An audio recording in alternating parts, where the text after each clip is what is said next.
Look, so we're explaining how you can take negative equity. If you get a car that you end up getting with a big discount, you can bring the negative equity over. And this Ionic deal, when this person shared it with me that they got a couple days ago, they got a $49,000 vehicle for $325 a month using these systems, using what you're going to learn. But here's the thing. Let's say she had $7,000 of negative equity now. She could literally take that $7,000 into this 2-year lease. That her payment's only going to go up $291.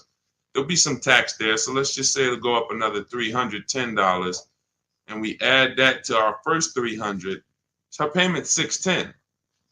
Normally, getting a $49,000 car, bringing $7,000 of negative equity over does not equal a $600 payment. That's a $1,100 payment. That's a $1,200 payment. But if you get the right car where you can get tons of money off, and right now leasing some of these electric cars, as long as you know how to get these $15,000, $20,000 discounts off of them and lease them, this is a brilliant way to get out of negative equity, because once these electric car rebates and these electric car discounts go away, the market's very soft on these cars. Once they go away, we're not going to be able to move negative equity over to these leases and make it make sense the way it's making sense now. But for now, huge opportunity. That's what I will be doing. Driving an electric car for 2 or 3 years, taking the huge discount that I'll get from shopping around, and then bringing my negative equity over. And then once the lease is done, you have no more negative equity. You do a fresh deal, and you never have negative equity again. Just make sure when you lease, you get the mileage you need. Alexis Owens, welcome to the group. I see you just follow.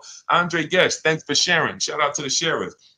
And shout out to the people who tap the screen. Every time y'all tap the screen, watch the likes go up. So if you hear something that you like, you're enjoying it, just start double tapping the screen. Y'all will keep running the likes up. So keep typing your questions in. We're live. Dolan, can you bring some of these questions? I don't know if you had time yet to get some of these questions we got on TikTok. Jason Davis, good to see you. Moni Love. Yes, I actually told Moni Love. She asked, do I provide broker services? I don't do broker services. I do something, in my opinion, we do it better, because a broker still is going to shop, and you're never going to know what their best deal really is. Brokers make a lot of money. I'm in New Jersey, where there's a lot of brokers. There's a lot of brokers in New York, and brokers make a lot of money, and they basically do it based on trust. If I have your trust, and I got the ability to control your entire car deal from start to finish, I have the ability to control where you buy your car from, returning your old lease, could be equity in that. I'm controlling all your money, and I'm controlling it based on a trust system. Then I have, and the thing that's better about being a broker, which is why really, you know who becomes brokers? Car salesmen who get tired of small commissions. Because car salesmen, when we're selling cars, we're getting probably on average 20% of the profit. And if the profit is $3,000, if the profit's $10,000 and we bring home $2,000, okay, that's cool. But brokers, all right, if the profit's $10,000, I could bring home $5,000. I'll split it, because the dealerships look at a broker as another dealer. So that's who usually becomes brokers. People who look and say, man, I'd rather make 2-3 times the money on each car, because I'm my own dealership. So what we do is we work with people and show you how to get all your numbers yourself, show you how to get the market reports yourself. If you use what's in my digital book, Moni, you could become your own broker, because no one actually shops cars the way we do. We do market assessments. So when we're leasing a car, we reach out to 25 dealers online. We never have to talk to them. And we get 5 offers, at least 5, sometimes 7, sometimes 10. New cars, we reach out to 25 dealers online using scripts, email scripts that I wrote. They're already wrote. You don't have to think about them. They're already written out. And then we get 5 offers. And then for a used car, we shop the market. We assess the market from the low side to the high side. We narrow down used cars based on title record, service history, accident history. We verify there's no bogus fees that they're going to try to charge us. Who's done that? You go to the dealership thinking you're going to get one price, and then they hit you with these other fees. This is what you do to avoid these things. We have to have a process for this. And so you could do this and become your own broker, but I would never recommend a broker, because unless they're going to give you a spreadsheet. If they're going to give you a spreadsheet of all the work they did, all the dealers they shopped, all the entire market that they assess for you, then that's a broker that I would hire. And no one does that except us. We'll be launching that service very soon. Very soon. So the people who like Deshone, man, I mean, if I could just pay y'all to run this whole and do your whole system for me, that's coming very, very soon. But for now, you may want to, shop with us. We have 3 ways that we can help you. 2 ways now. Do it yourself. That's get my book. That's the whole blueprint. If you're a do-it-yourself, Deshone, just give me the blueprint. As long as the blueprint's official, I'll get it done. That's my digital book. You can get it for 75% off in my bio, in my TikTok bio, Instagram bio, the comments. You get it for $24 if you get there before 30 minutes. And the done with you, that's when we're doing it together. You're looking at coaching videos and I'm walking you through it and I'm supporting you. That's also in my bio. So again, what's coming soon is the done for you. But that's our commitment, to be the best company in the world for the car buyer. So we're getting there slowly but surely. All right, go ahead, Dolan. Let's get to some more questions. Keep typing questions. What's up, Martin? See a lot of people checking in on TikTok. Chris, good to see you. Can you do this with Tesla? Great question. Right now, Tesla is very soft. They have a set price, though. They don't negotiate. So what they do is when you're buying a new Tesla or leasing it, you don't need to get bids, because getting bids is to avoid overpaying. Getting bids is to avoid buying a car from one place and another place over here would have sold it for $5,000 less. Tesla operates similar to like the Apple store.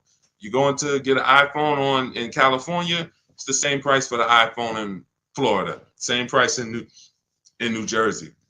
So you don't need to shop around for an iPhone. It's a set price. That's Tesla.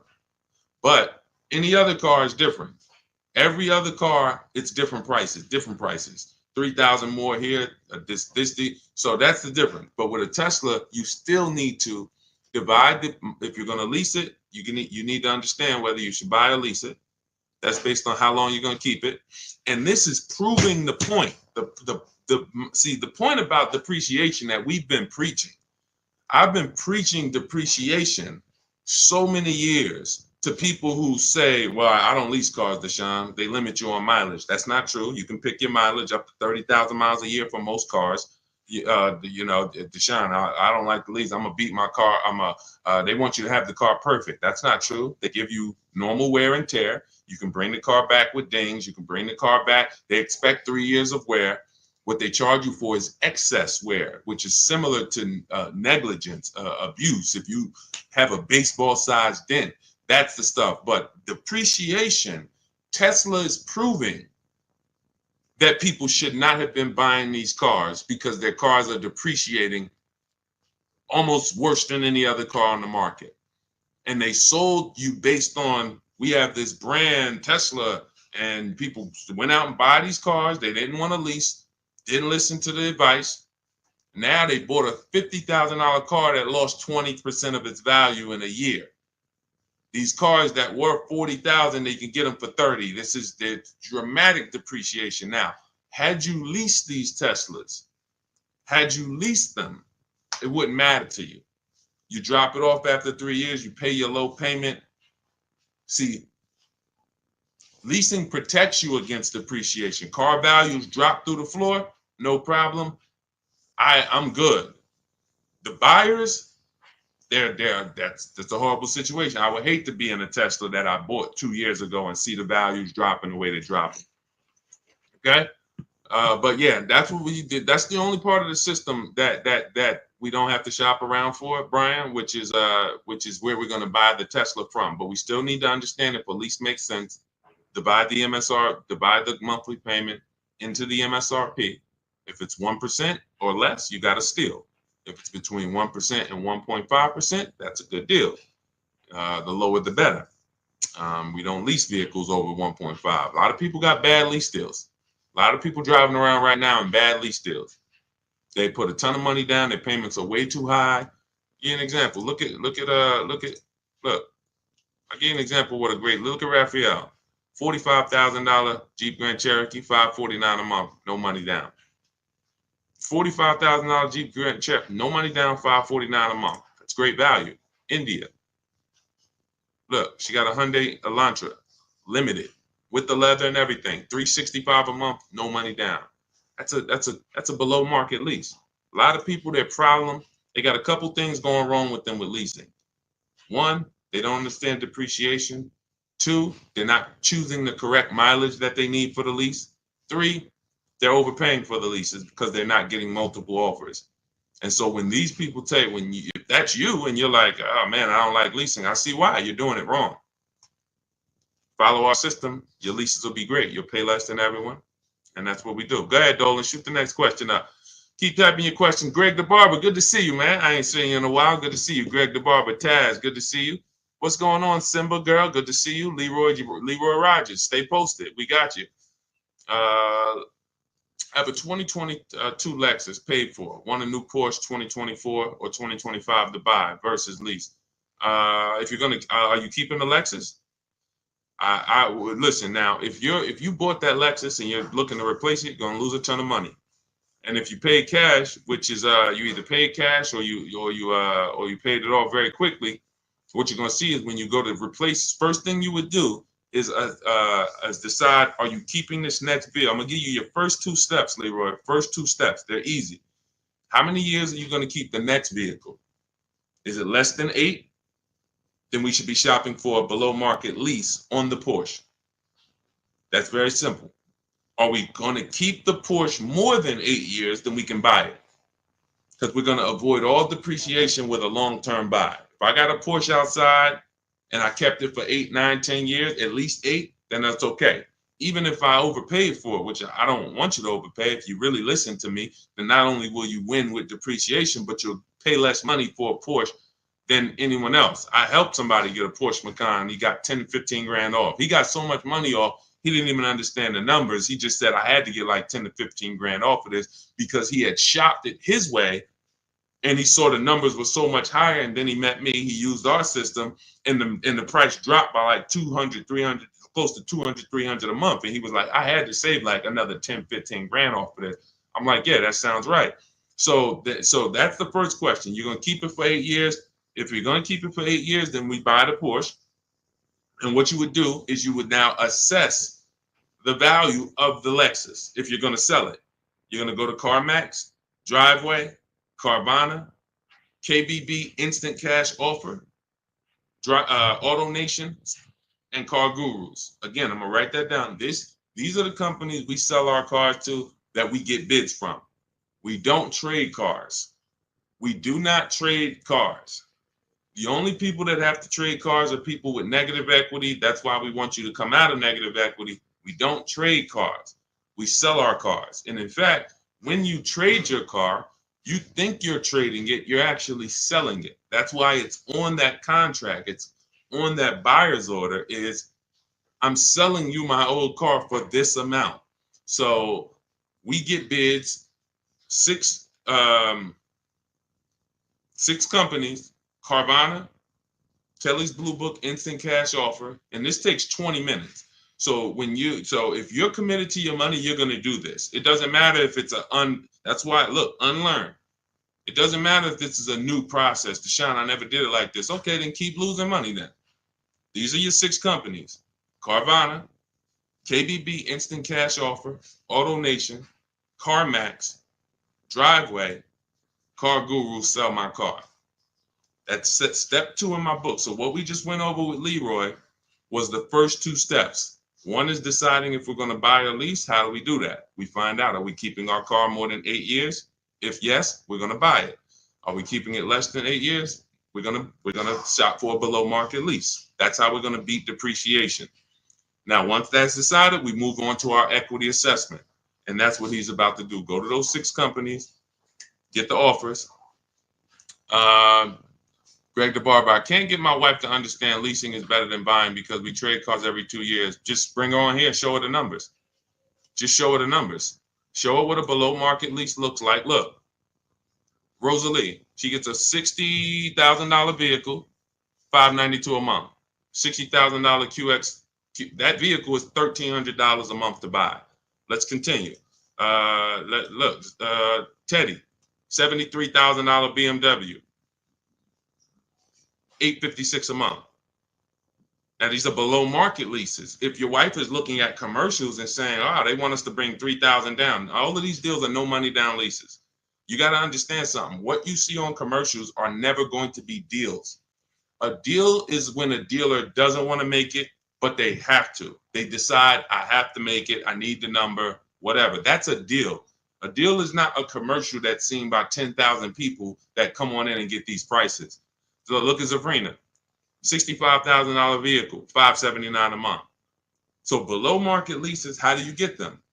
Multiple offers.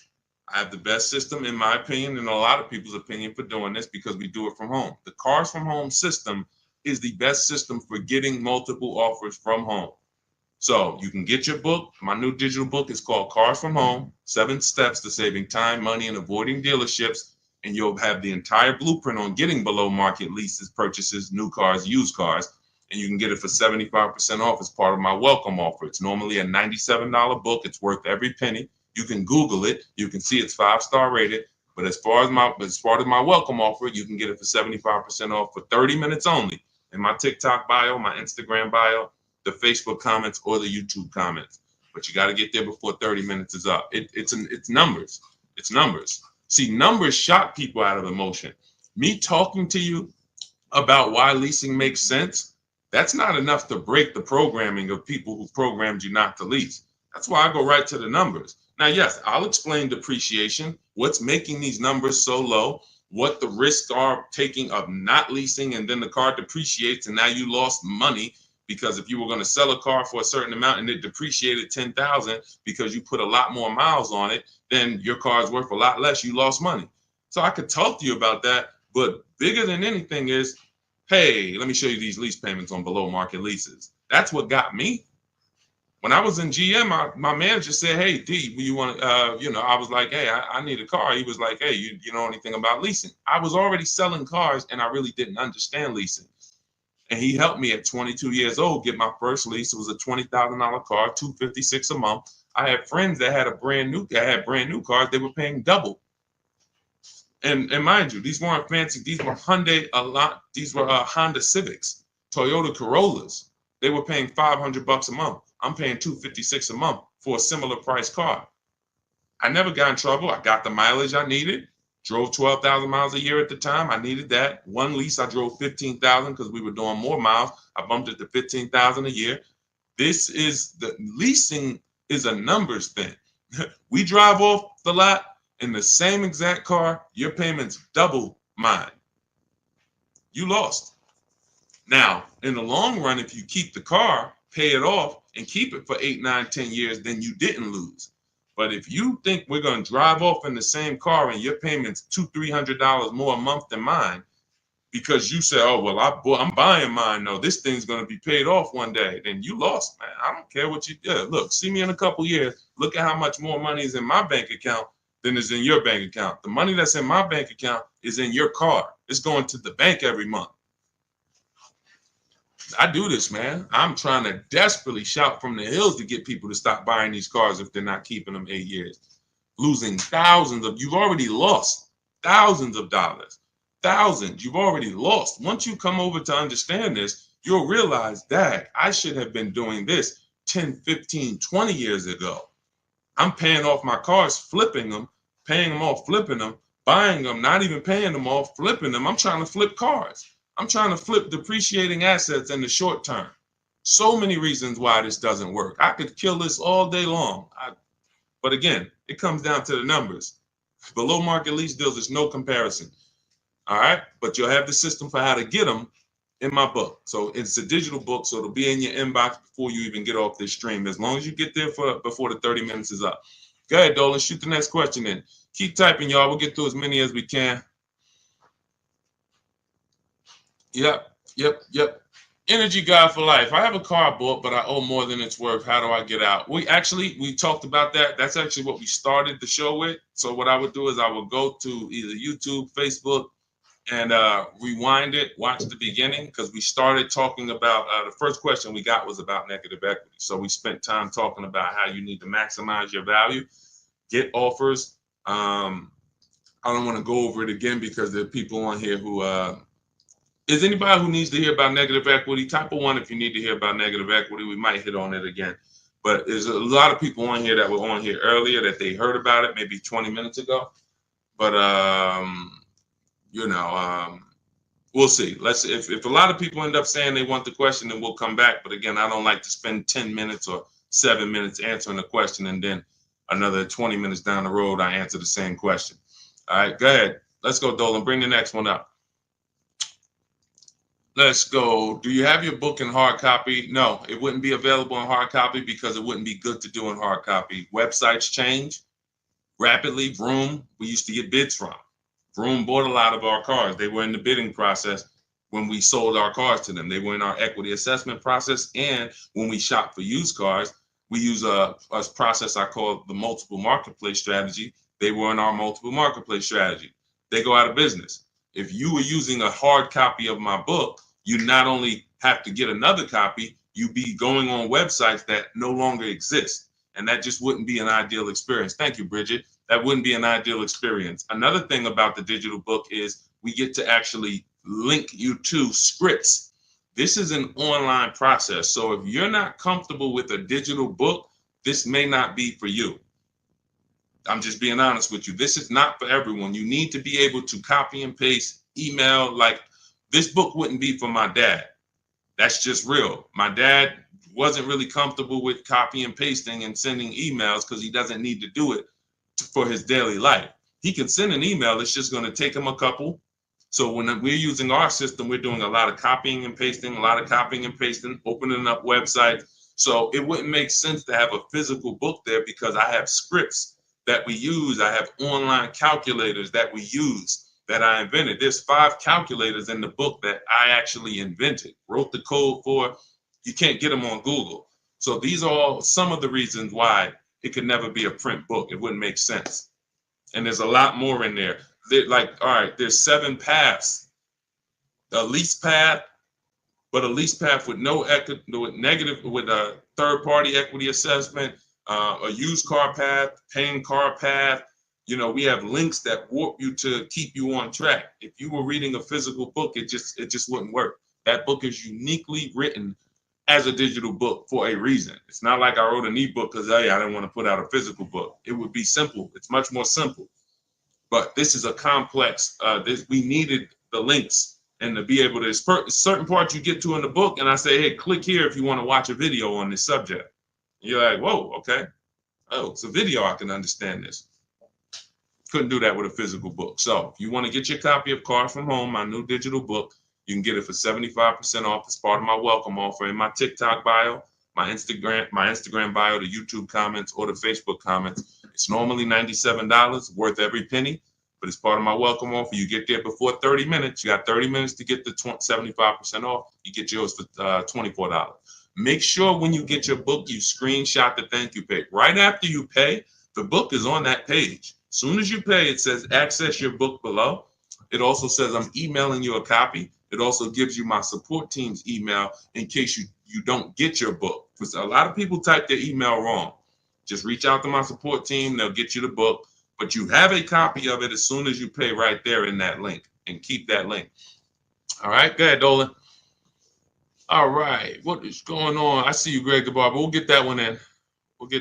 What's up, Jackie Cox? Good to see you. We just bought a 24 Jeep Grand Cherokee. We traded my truck, wasn't upside down. Now we got a $900 payment. If you traded your truck, how long did you have the old truck, Greg? What year was the old truck that you traded? You just bought a 2024 Jeep Grand Cherokee. What year was the old vehicle that you traded? What year was the old vehicle? Let me know because I can see your comments. So let me know what year was the old vehicle that you traded in. Just type the year because I don't want. I like to keep the show moving forward fast. So type. All right, it's 2019. That means, so if you didn't have negative equity, that means you just paid off that vehicle, or you put a good amount of money down, and then you traded it off literally as soon as you paid it off. Just depreciation alone. Let me give you an idea. Depreciation alone. This is that 2019 Nissan. What happens is you bought it here. The depreciation on that vehicle over 5 years is like this. Now, if vehicles just dropped in value like this indefinitely, nobody would buy them. No one would buy them because people would be like, why would I ever buy something that is a sliding board of losing thousands of dollars in value? You notice when you buy a vehicle one day, let's just say that you buy a $40,000 vehicle today, what is it worth tomorrow? Let's just say not even a year down the road, a $40,000 vehicle, you buy it today, what is it worth tomorrow? The day after you buy it, throw some numbers out. And I want to give Greg an example of why he needs to be leasing. And if he wants to keep, you're losing thousands of dollars. It's not even a question, but I want to help you through this because again, this is not your fault. It's bad program. People speak very, very loud about not leasing and they sound convincing. They never talk numbers though. That's the clue that they don't know what they're talking about. They never talk numbers. Okay. So a day later, they say you lose 15, 20%. Not that much, Nicole. She said it's half. No, it's about, you lose about 15% in a day. And that depends on how soft the market is. If this was a vehicle that you could have got 15 grand off on, but you paid close to list price, then you will lose 20 grand because you didn't know what the market was. Give you an example. Milligan just got $27,000 off her Mercedes. $27,000 off. And I got to show this stuff because people wouldn't believe it if I didn't show it. Milligan got no, that's Melissa. Milligan got $27,000 off. If you zoom in on that Mercedes, it's a Mercedes EQE, $79,000. She got it for like $53,000. Now, had she bought this car, let's just say it's a $79,000, let's call it 80 just for easy math. Let's say she got it for $5,000 off. You know, she thinks, hey, I'm getting a Mercedes, $5,000 off. That sounds good. If she went back the next day and said, well, I need to give this back to you, I can't afford it or whatever, any reason, they're probably only going to give her $50,000 at best for it because they know the market on it. You overpaid for it.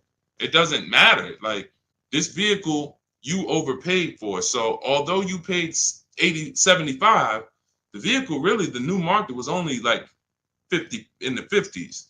So she would lose $20,000.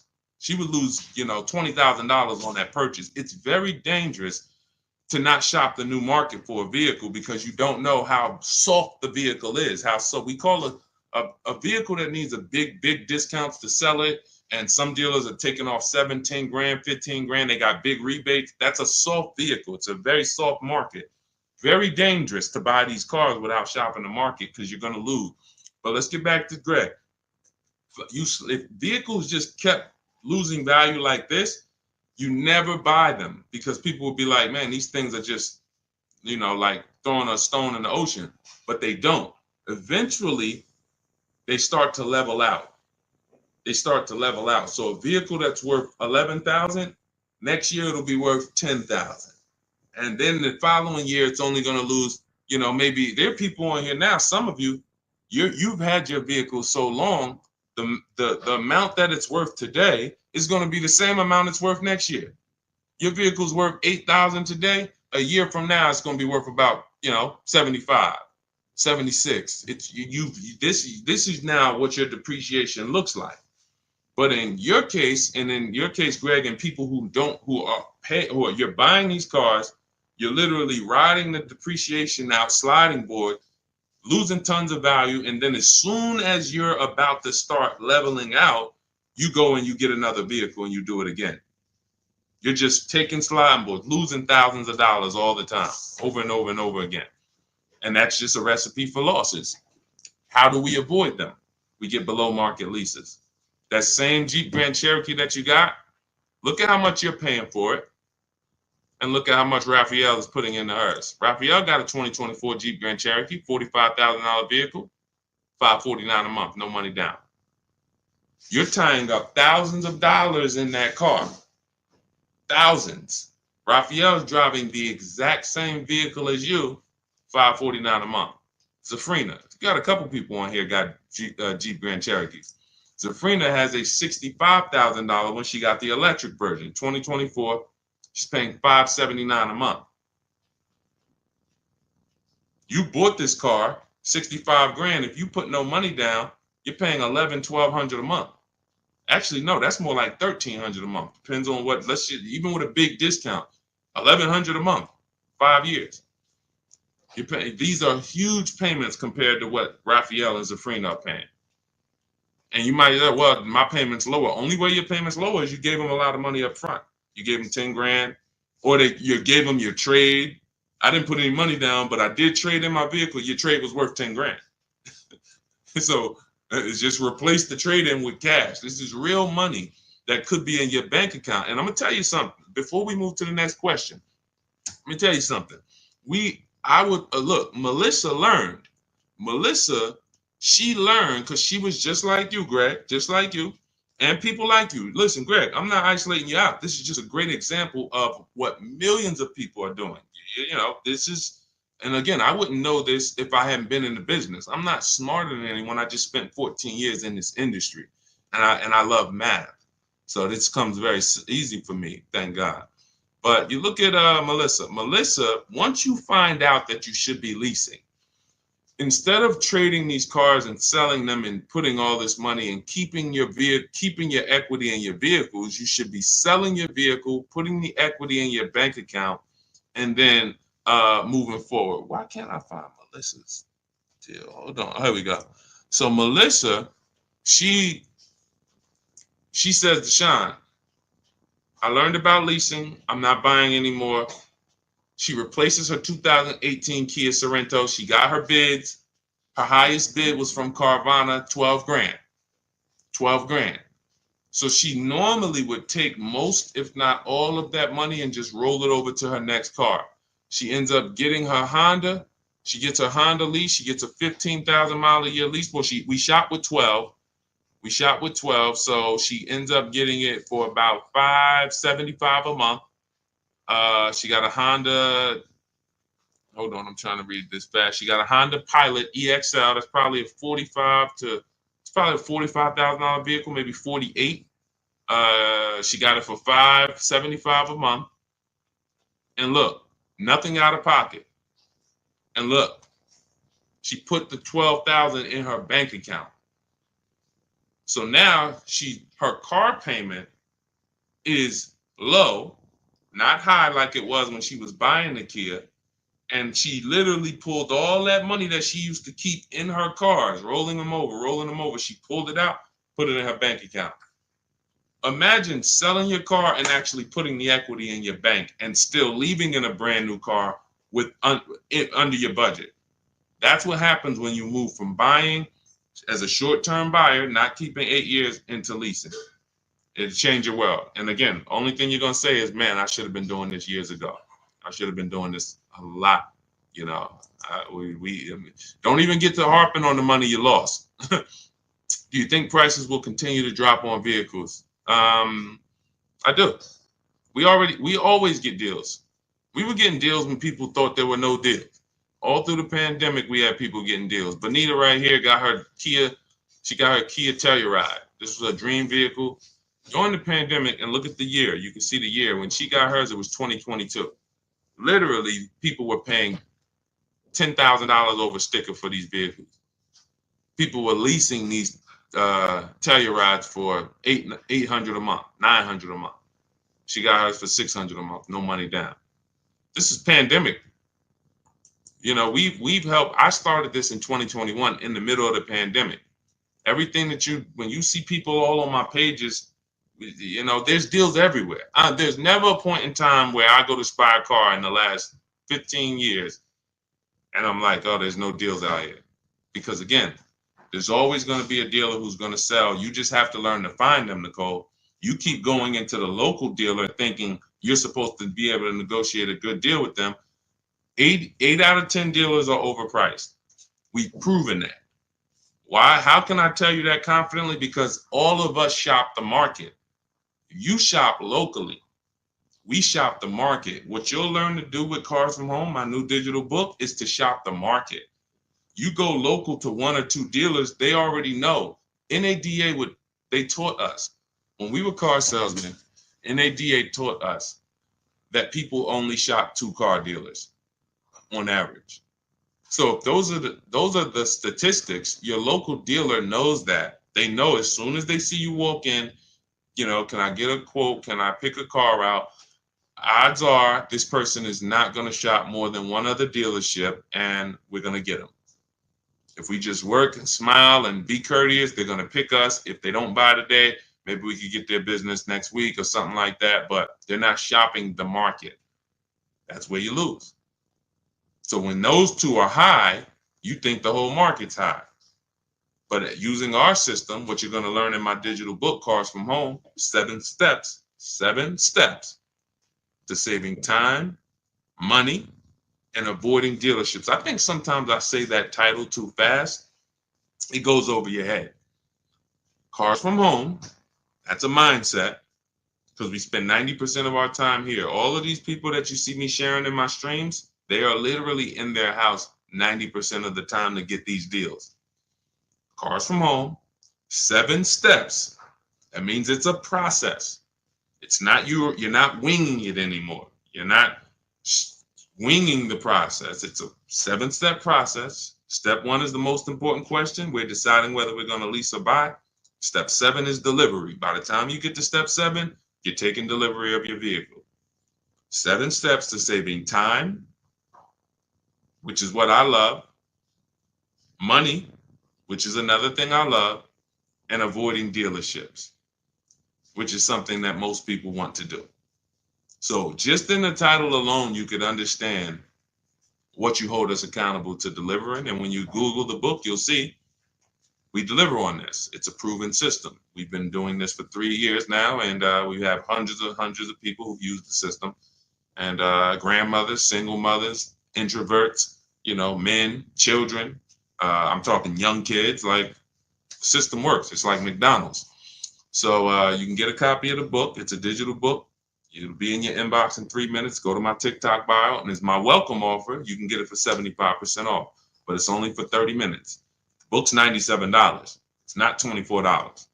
So if you get to my TikTok bio, my Instagram bio, the YouTube comments, or the Facebook comments, click that link. You can get it for $24, but only for 30 minutes. That's my welcome offer. Go ahead, Dolan. Shoot the next one up. All right. How do I negotiate buying more miles on a lease? You get it up front. It's very simple. We shop with 12,000 miles per year. Shop all your offers. Once you get your best offer, identify who that 20% dealer is. They beat everybody else. You email them, hey, can you adjust it to 15,000 miles per year or 18,000 miles per year? Very simple. If you're doing it your way, then you just call them and say, hey, all right, I'm gonna go with you, but can you tell me what it would be for 18,000 or 20,000? That's what Jen did. She shopped for $39,000 Honda CRV. Her best offer on this vehicle, it's a hybrid, very hot vehicle. This is one of the most popular hybrids over the last couple of years, the Honda CRV hybrid. $39,000 vehicle. Her best offer was $512 a month, no money down, 12,000 miles per year. She adjusted it to 18,000 miles a year. Payment went to $563. Then she signed her deal. So $512 a month, bumped it up to $563. So for $50 more, she's driving as much as she needs, 18,000 miles a year. She's going to bring this vehicle back to them in 3 years. It's going to have roughly 54,000 miles on it. She's going to get something else. That's how you get your miles. It's built in. You're customizing your lease. In the beginning, we customize our leases. The dealers are giving you what you ask them for. You say, work me out a lease deal. All right, I'll do it. Give me a lease quote. I'll do it. In my book, we have a template. This is how you give me your lease quote. 12,000 miles per year, first month's payment only, taxes and fees in the payment. This is what I do for a living. Some of you can't even get deals because you don't realize you're trying to shop online and you don't realize the reason you can't get your prices is because you're not giving dealers what they need to actually even give you the prices. Dealers need to know your zip code to factor in the taxes. But you like, oh, why are they asking for this? Dealers need to know what you do for a living. See if you qualify for any rebates. Dealers need to know what when your deadline is. That's why we have templates that you fill in, email them. Because as a former car salesman, I know what dealers need to give you quotes. That's why it's written out for you. But again, if you want to do it your way, call around and just I would only speak to sales managers. I would only speak to sales managers. If you want to do it your way, I don't care how you get multiple offers. I just know my way is easier because you don't have to talk to people. If you have to talk to people, then you need to be a good talker and you need to know what you're going to say. My way, you don't need to know what you're going to say. I'm telling you what you're going to type. Go ahead, Dolan. Do you think the banks will ever get rid of the points that they pay to dealerships?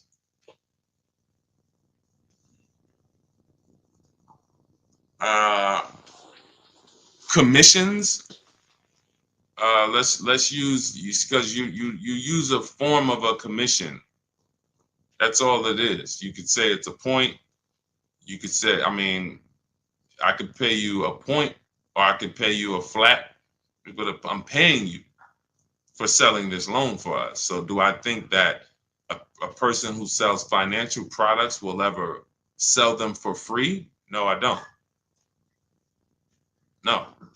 And that's why we use something called the bank bidding war, where we are going direct to credit unions and banks, and we're allowing them to bid on our business. Most people don't know that the credit bureaus allow you to have multiple banks and credit unions access your credit report in a small period of time. It's called the rate shopping. You can Google rate shopping and you'll understand that they allow you this. You can have multiple hard pulls within a certain period of time, and you can actually have them bid. They expect you to do that. Most people don't do it, actually. So they can't help you because they're like, hey, we allow you to do it, but you're not doing it. You're letting the dealer run you out to multiple banks and credit unions. But if you Google rate shopping, what it says is if you can have multiple banks and credit unions access your credit with the hard pull, and at the end of that period, it's going to weigh on your credit like one hard pull. So at the end, if one hard pull would have dropped your score 10 points, you could have 15 banks and credit unions run your credit, and it's going to drop at the same 10 points. But the difference is one strategy, you overpay for your loan, overpay for your interest, have no price assurance, no price guarantee that you got a good interest rate, and you have the same 10 points on your credit that you hit with the hard pull. The other strategy, you have the best rate, lowest rate in the market. You guarantee it because you have 15 people access your credit and make bids and make offers, and it's the same 10 points hard pull. This is called the bank bidding war. We created this. You can actually, again, when you get my book, I haven't combined this into the book, but when you get the book, you actually get the bank bidding war blueprint for those of you who are going to be financing and getting a loan. So this is everything we talked about in this stream is in my new digital book, Cars from Home, 7 Steps to Saving Time, Money, and Avoiding Dealerships. You can grab your copy for 75% off as part of my welcome offer, but it's only for 30 minutes. You won't pay the normal $97 price. You get it for $24 as long as you get there before 30 minutes. Get to my TikTok bio, my Instagram bio, the Facebook comments, or the YouTube comments. Click that link and then click Get Book 75% off, and you'll have it in your inbox. Make sure you screenshot the thank you page because the book is on that page. I also email you a copy. And just in case you don't get your copy in 5 minutes, you'll have my support team's email. So screenshot that page. But I wanna. There's something I just wanted to say. Hold on. Let's see if it comes back. Yeah, I don't know. It slipped my mind. But listen, this is the. I mean, I take this serious, and the only people who really win, everyone who I showed you, and we could spend. Maybe I'll do it one day. I might spend one stream and just spend an hour just going over 50, 60, 70 people's deals that have used our system. After that, it'll start to get old because you're going to be like, okay, wow, these are starting to look the same. Yeah, they're all good. And then you realize that this is not complex. We're not building rocket ships. All we're doing is we have the best system for making people compete for our business in the auto industry. That's it. That's our claim to fame. Now, I also teach you about leasing versus buying and financial boundaries that no one else is really teaching about. But when it comes to getting the deal, when it comes to how are we getting the prices we're getting easily in 90 minutes and 2 hours from home, it's just we have the best system for making people compete. Amazon has one of the best systems for making sellers compete for your business. That's why they do well. Competition is what drives down prices. Competition is what allows you to make great decisions quickly. So that's what you're going to get in Cars from Home. Got my copy. I'm going to start shopping your way. Energy God for life. Listen, God bless you. Use it and trust the process. Do not overthink. Here's what I said. Bring your goal. All you want to have is your goal. Forget your strategy. Forget everything of every strategy, every tactic you might have thought worked for you with car buying and shopping and leasing. Just forget it. Just bring your goal. Yeah, I want this Lexus truck. Yeah, I want this. Bring your goal, trust our process. Success is guaranteed. All right. And just stay on the steps. It's a step-by-step process. All right. God bless. I'll see y'all on the next stream. Enjoy the rest of the day, the rest of the evening. See you.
All right, we are live for car shopping questions and answers. All we do here is focus on insider strategies. My name is Deshone, the Auto Advisor. That's what I'm known as. I spent 14 years in the car business. If this is your first time on a stream with me, can you type the number 1? I always like to shout out the first time people who've never been here. Type the number 1 if this is your first time. First time ever being on one of our streams. Miss Nikki, shout out to you. First time. User 130. I'll butcher your name. Welcome. Kenty, I see you. Welcome. Emily, first time. Welcome. Mike, welcome. Welcome to the new people who've never been here. If you've been here with us before and you know some of the stuff we teach, and you've either just learned it or you benefited from it, you already got cars, just type welcome to the first timers. We're a family here. We've been doing this on TikTok and these other platforms for about 3 years now. We've helped thousands of people pay less than everyone else for cars. And we got people all around, collectively right now, we got 2.3 million followers. And all I'm known for is I don't tell jokes. I don't dance. All we do, people know me for helping them save money on cars. That's all I'm known for. So welcome to the people who are first timers. And, Dolan, you can bring on that first question. We got to just keep typing your question because after a while we get so many people on.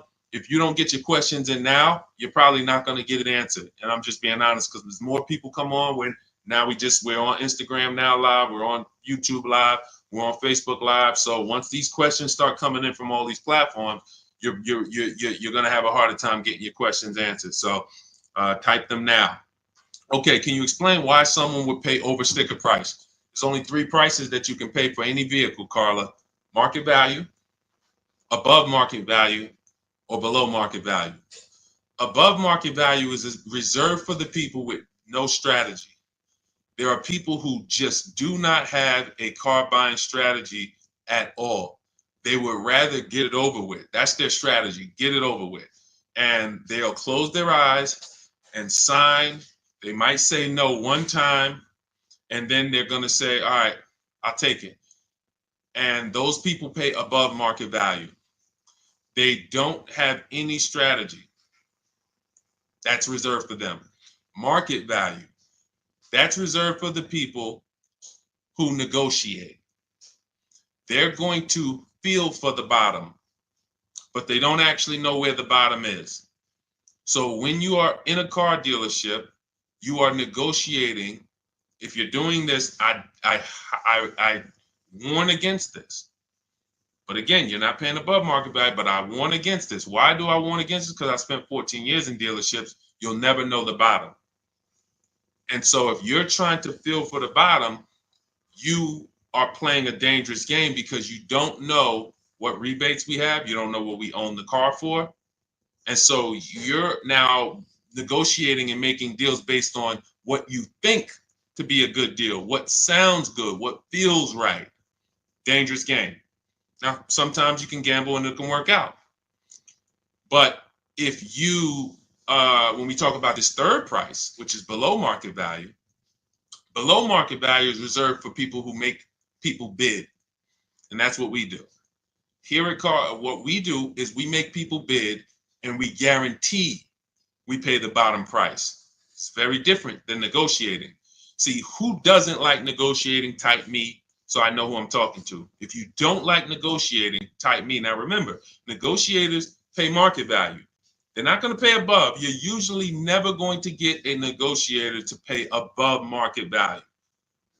But they can pay market value because they don't know what the bottom is. Now, when you're getting bids, those of you who are typing me, I see you, Nikki. I see you, Sunshine. I see you,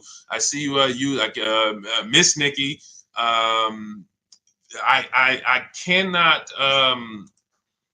The best thing for you to do that will get you the greatest results is to stop negotiating and to start making people negotiate with each other.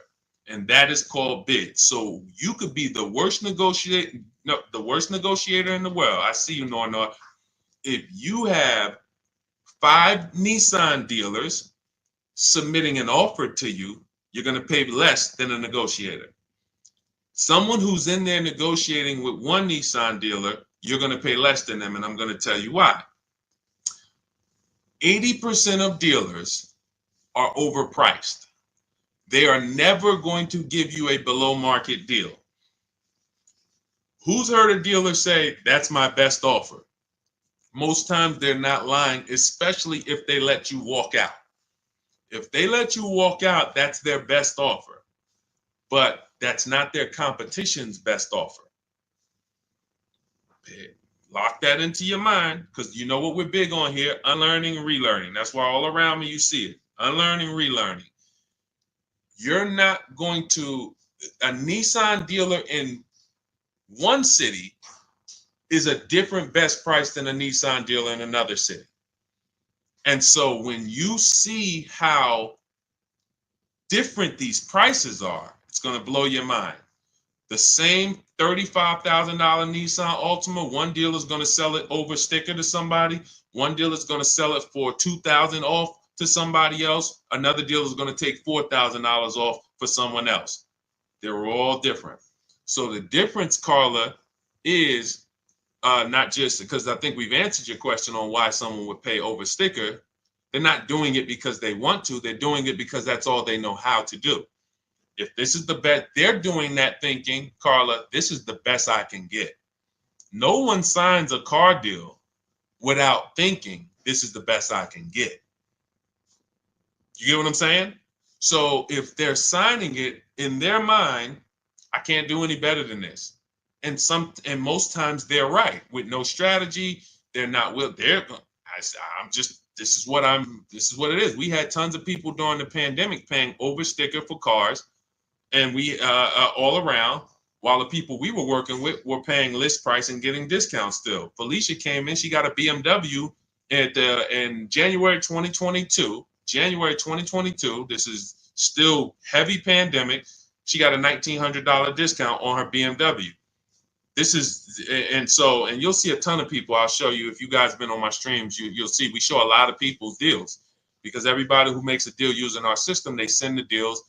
And so that's the key, strategy. That's the reason. Learn strategy, and remember, there's 3 prices. Above market value for people with no strategy, market values for negotiators, below market values for people who make people bid. Now, if you want to know how to make people bid, we have the best system for doing that. That's my new digital book. It's called Cars from Home, 7 Steps to Saving Time, Money, and Avoiding Dealerships, because our entire process involves being at home, except for test drives and pickup of our car. We are not in dealerships negotiating. We're only in dealerships to test drive or pick up our car because they don't deliver. So 90% of what we do, and sometimes 100% with a new car, if they deliver, is done from home. So you can get your copy of my new book for 75% off, normally $97. And then you'll have the 7-step process for what we do. You won't pay $97 if you get there to my bio before that's my welcome offer. Some of you have been on here, you've seen my welcome offer, books 97, but you can get yours for $24 in my bio, in my Instagram bio, my TikTok bio, the YouTube comments, or the Facebook comments, and you'll see. But that's what I'm known for. I'm known for helping people step out of negotiating and come into making people bid. It's a different world. Okay? Go ahead, Dolan. We got a lot more questions coming in, so let me try to speed through a lot more of these. Go ahead. I just totaled a car thinking of getting a Toyota Highlander. Well, I mean, historically, Toyota's been a good car. I would decide first things first, am I going to buy or lease it? Now, buying or leasing, and first of all, I know we got a lot of people. Who's heard you should never lease a car? Type me in the comments if you've heard. Let's just get that right out the way. You heard, Deshone, I heard you should never lease a car. Leasing is like renting. All of that, type me in the comments. You're going to see, if you're new here, we're going to dispel that myth very, very quickly. We spent a lot of time teaching people how much bad information. Who was taught never lease a car? This is the first. Oh, shout out to the people hitting the like button. I see y'all. Thank you. I see you, Facebook. Any platform you're on, if you're enjoying what we're talking about so far and you're going to spend some time with us, just hit the like button and start lighting it up. It means a lot. I appreciate y'all. So all of you that were taught never lease a car, the first thing you should be doing when you go to approach your car deal is deciding if you are going to buy or lease. This is step one in my process. Why is this so important? Because if you buy when you should have leased, you're going to lose in depreciation. You guys know, I always say like this. When you consider depreciation, this is your car's value. That's your car's value. If we buy a car today, all right, let's get into some dialogue, okay? Because I think we've been live. I see we got a couple people coming on every platform. Let's get some dialogue going now. Because in the beginning, we need a couple minutes for the people to start focusing and people start locking in once they see what we're talking about. All right, so now, let's say we buy a car, $40,000. What is that car going to be worth 1 year down the road? We bought it here, $40,000. Let's use this person's question when he's asking about a Highlander. Throw some guesses out there. Buy a car now for 40. What's the car worth in 1 year? Throw some numbers out there. Let me see. Let me see if I can go on Instagram because I can't see comment. Let's go dialogue. Throw some numbers out there. Come on. This is an active show. Like, we're talking numbers here. So we talk. This ain't the show you just watch and sit down and be like, oh, okay, yeah. All right, I watched that. Now I'm going to go out here and I'm going to save thousands on my car. No, the people who get the most out of what we do, you're on your keyboards, you're interacting, you're engaging. I ask you a question, you're answering it. Those are the people that's locked in. So you bought a car for 40. I see 32. I see 35. I see 28. I see 28. I see 20. Emily said that's 20. Or you lose half the car's value in a year. Now watch this. Emily, you might not be wrong depending on how much the person drove. See, I like that answer, Emily, even though, because it's dramatic, it's half the value. But watch this. Could a car that we bought for 40, if we put 100,000 miles on it in 1 year, could it be worth 20 a year later? 1-year-old car, 100,000 miles. Could it be worth half the value? Yes, it can. So now see, all of your answers are correct. All of your answers, 28, 20, 35. Why? Because it depends on how much you drove. Now we're getting into why leasing and the whole myth about leasing. Oh, you got to pay for every mile you use.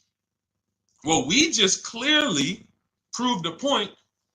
We didn't say anything about leasing, but we just proved the point that with a $40,000 car, we pay for what? The miles we use.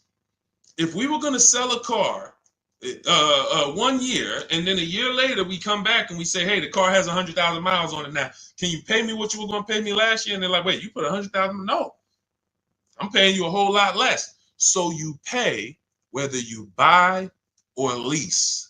You pay for your mileage. So that is the first indicator of, all right, well, that means a lot of this stuff people have been saying about leasing doesn't quite make sense based on that so far. We're not even done yet. We're not even done. Now that we know we pay for our miles, whether we buy or lease, let's talk about when it makes sense to buy and when it makes sense to lease. So no matter what, when you drive your car, you're losing value like this. Brand new car, you're losing value like this. You're losing thousands. You threw out answers, you're going to lose $5,000 the first year, second grand. You're going to lose thousands of dollars. But the longer you keep the vehicle, the more this depreciation starts to do this. This is the reward stage. In my book, I teach us about something called the reward stage. Unfortunately, a lot of owners never get to the reward stage. The reward stage is a paid-off vehicle that's no longer depreciating fast. This is a vehicle, who has a vehicle outside their house right now that you've had for at least 8 years? Let me know. At least 8 years. And matter of fact, type the number of years you've had the vehicle. That's even better. Let me know the number of years. Deshone, 10 years, 8 years, 12 years, 13 years. This is all a let. See, if I was doing a college course on leasing versus buying, this is exactly how we would be rolling it out. What you're getting right now would be my equivalent to a college course on helping people understand leasing versus buying very clearly. All right, 11 years you've had it. All right, 8 years. And I'm talking more than 8 years. So I see somebody type 6, more than 8 years. Let me know. Not a lot of long-term people. This is a clue. Not a lot of long-term people. Now let me show you this. Now you saw the goal was to get here. We got a lot of people that are buying their vehicles, but they're not getting here. Which means if we know that that buying a depreciating asset, we're losing like this. What I witnessed in the car business for 14 years was people buying their cars, literally losing thousands, and right before their vehicle was going to stop losing money, like some of these people who have reached a point in depreciate. They've owned the vehicle so long, 8 years, 10 years, that it's no longer depreciating. It's going to be worth about the same next year as it is today. Soon as they get to that, they go and swap and say, all right, I'm tired of this vehicle. Let me go do this again. And they start the whole thing over again. This is what you don't want to do. Maurice, Andre, this is not what you want to be doing. Rita, I see you. You don't want to be buying vehicles that you then trade because you're always on this type of ownership experience. See, and you know who's very clear about this? Cash buyers. Cash buyers will never swap their vehicles over and over, because if you paid $40,000 for a vehicle and then you came to replace it in 2 years and they told you, well, that vehicle's only worth 28 now or 25, you'd be like, dang, I'm not losing that kind of money. But you know who gets in trouble with this? You know who has the biggest issue understanding leasing versus buying? Somebody I call payment buyers. Payment buyers never really understand the actual price they're paying for the car. They see, what's the first question that a car salesman asks you once he's helped you pick out a car and you're starting to get to the numbers? What's one of the first questions that a car sub, when you pick the car, you're like, I like that car, y'all at the numbers, y'all about to talk numbers. What is one of the first questions that a car salesman is going to ask you? And I'm going to help you understand why. Thank you, Little John. Look, and I don't have to tell you guys this. What do you want your monthly payments to be? Thank you, Carla. Listen. When the car business is predictable. That's the reason I could be on a stream, 100 people ask a question and I know the answers, because I know what you guys deal with and I know what I asked. You're not getting I'm trying to identify, are you a payment buyer? Because rather than try to educate you on why being a payment buyer is not good, as a car salesman, I need to make you think you won. And the only way you're going to think you won is not me showing you that even though you're getting a low payment, you really lost. You are, as a car salesman is going to try to get you to the payment. That is the goal. And so payment buyers go in and will buy a car and swap it out and then go into another car, and they never realize how much money they lost because their monthly payment is affordable. They don't realize, like, so what I get you guys to understand here, those of you who are locked in and who really perk up and realize, like, okay, we're talking financial literacy here. Let me lock in. Let me get serious. Let me go get me a cup of tea, drink some water, because we're talking about finances. We're talking about thousands of dollars here. So the leasing versus buying thing is strictly based on depreciation. We threw out numbers based on how much we're going to lose if we buy cars, depending on how much we drive them. $40,000 car, it could be worth 32 in a year. If I drive average miles, if I'm a high mileage driver, who drives more than 18,000 miles a year? Type HM.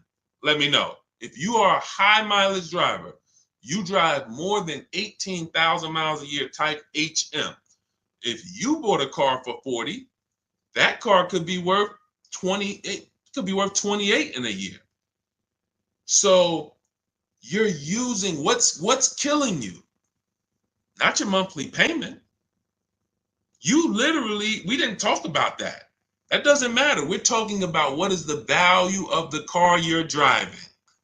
That is what's changing based on your usage.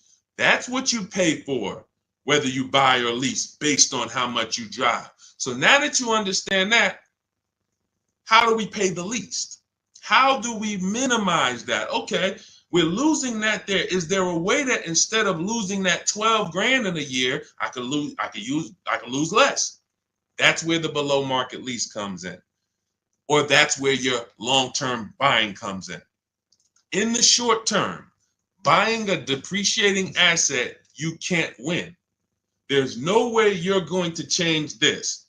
You could think you're buying a car that doesn't depreciate that much. Okay, you want to gamble? Market conditions? Who saw what happened with the electric car owners? Who's witnessing what's happening with the electric car owners, the people who buy them? The electric car market's so volatile right now, people were paying, they got to give them away.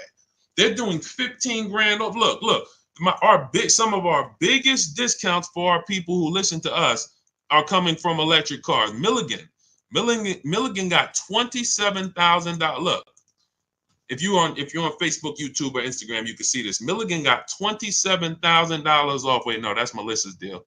Hold on, we got a lot of deals to show.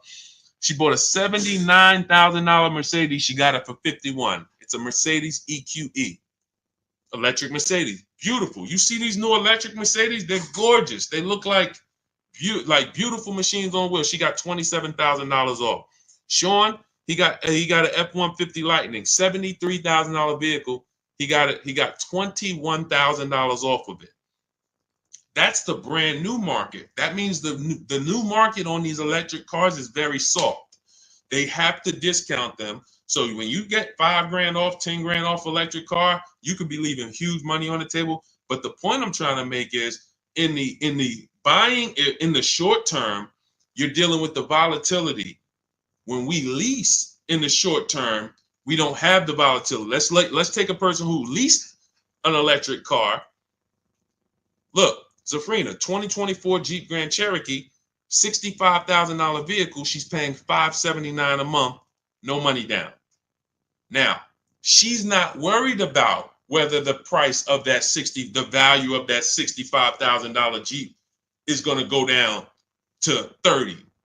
That doesn't matter to her. She's paying $579 a month over the next 3 years. Over the next 3 years to drive a $65,000 vehicle, she's going to pay 21 grand. She doesn't care if the value of this vehicle goes. So leasing protects you against depreciation, but you cannot pay market value. When you see these commercials, you cannot pay those prices. That won't matter. You have to, if you're not getting below market leases, none of this matters. So 2 ways we're going to beat depreciation. Long-term ownership, where it doesn't matter because, all right, first couple years it looks like this, but I own my vehicle so long, now it's barely depreciated. That's going to be 8+ years. That's why rule number 1 in my book, step number 1 in my book is the 8-year rule, which says if you're not buying a vehicle to keep 8 years, you should not be buying. You should be shopping for a below market lease. But those of you who like Deshone, I keep my cars at least 10 years. Should I be leasing? Will that save me money? No, it won't. Don't even think about leasing. Keep doing what you're doing. You have the discipline to keep a vehicle, maintain it. Things go wrong, you're not flipping out of that vehicle. We got a joke. When somebody, a keeper, we call you keepers. When you got a vehicle that you're going to buy, it's a keeper. But when a keeper's transmission goes out, Dad, man, my car transmission went out. What do? They go get another transmission. If you're not a keeper and that transmission goes out, you're like, oh, man, I'm getting rid of this car. Keepers do things different. You should not be thinking about leasing when you're a long-term person, and some of you are. But if you're like Deshone, I don't even like doing the maintenance. Man, stuff start breaking. I don't like having to go to the mechanic, fix that. I hate that. You should not be buying these cars. You should be shopping for below-market leases. All right? So that was a long answer to one question, but we used it as an opportunity to really lay the foundation for leasing versus buying, because we had a lot of people who, when I asked them who was taught not to lease, a lot of people said me. So I'm like, all right, we gotta hit on this while these people are locked in. So we'll go deeper on that. Let's go. Let's get to the next question, Dola. Everything I'm teaching is out of my new digital book. It's called Cars from Home: 7 Steps to Saving Time, Money, and Avoiding Dealerships. Let me show that we're already 5-star rated. Thank you to the people who reviewed it. We got lots of reviews on the book, and you can Google it. You can get your copy for 75% off. It's normally $97. It's a digital book, so it'll be in your inbox in 2 minutes. As long as you get to my TikTok bio, my Instagram bio, the YouTube comments, or the Facebook comments before the 30 minutes is up, you get your copy for $24 instead of $97. But that's my welcome offer. 30 minutes, go get it. You can come back to the stream, and you'll have everything we teach. You won't even have to remember any of this because you'll have a blueprint that you can refer to forever. That's going to show you how to get below market leases, below market purchases on new cars, below market used cars.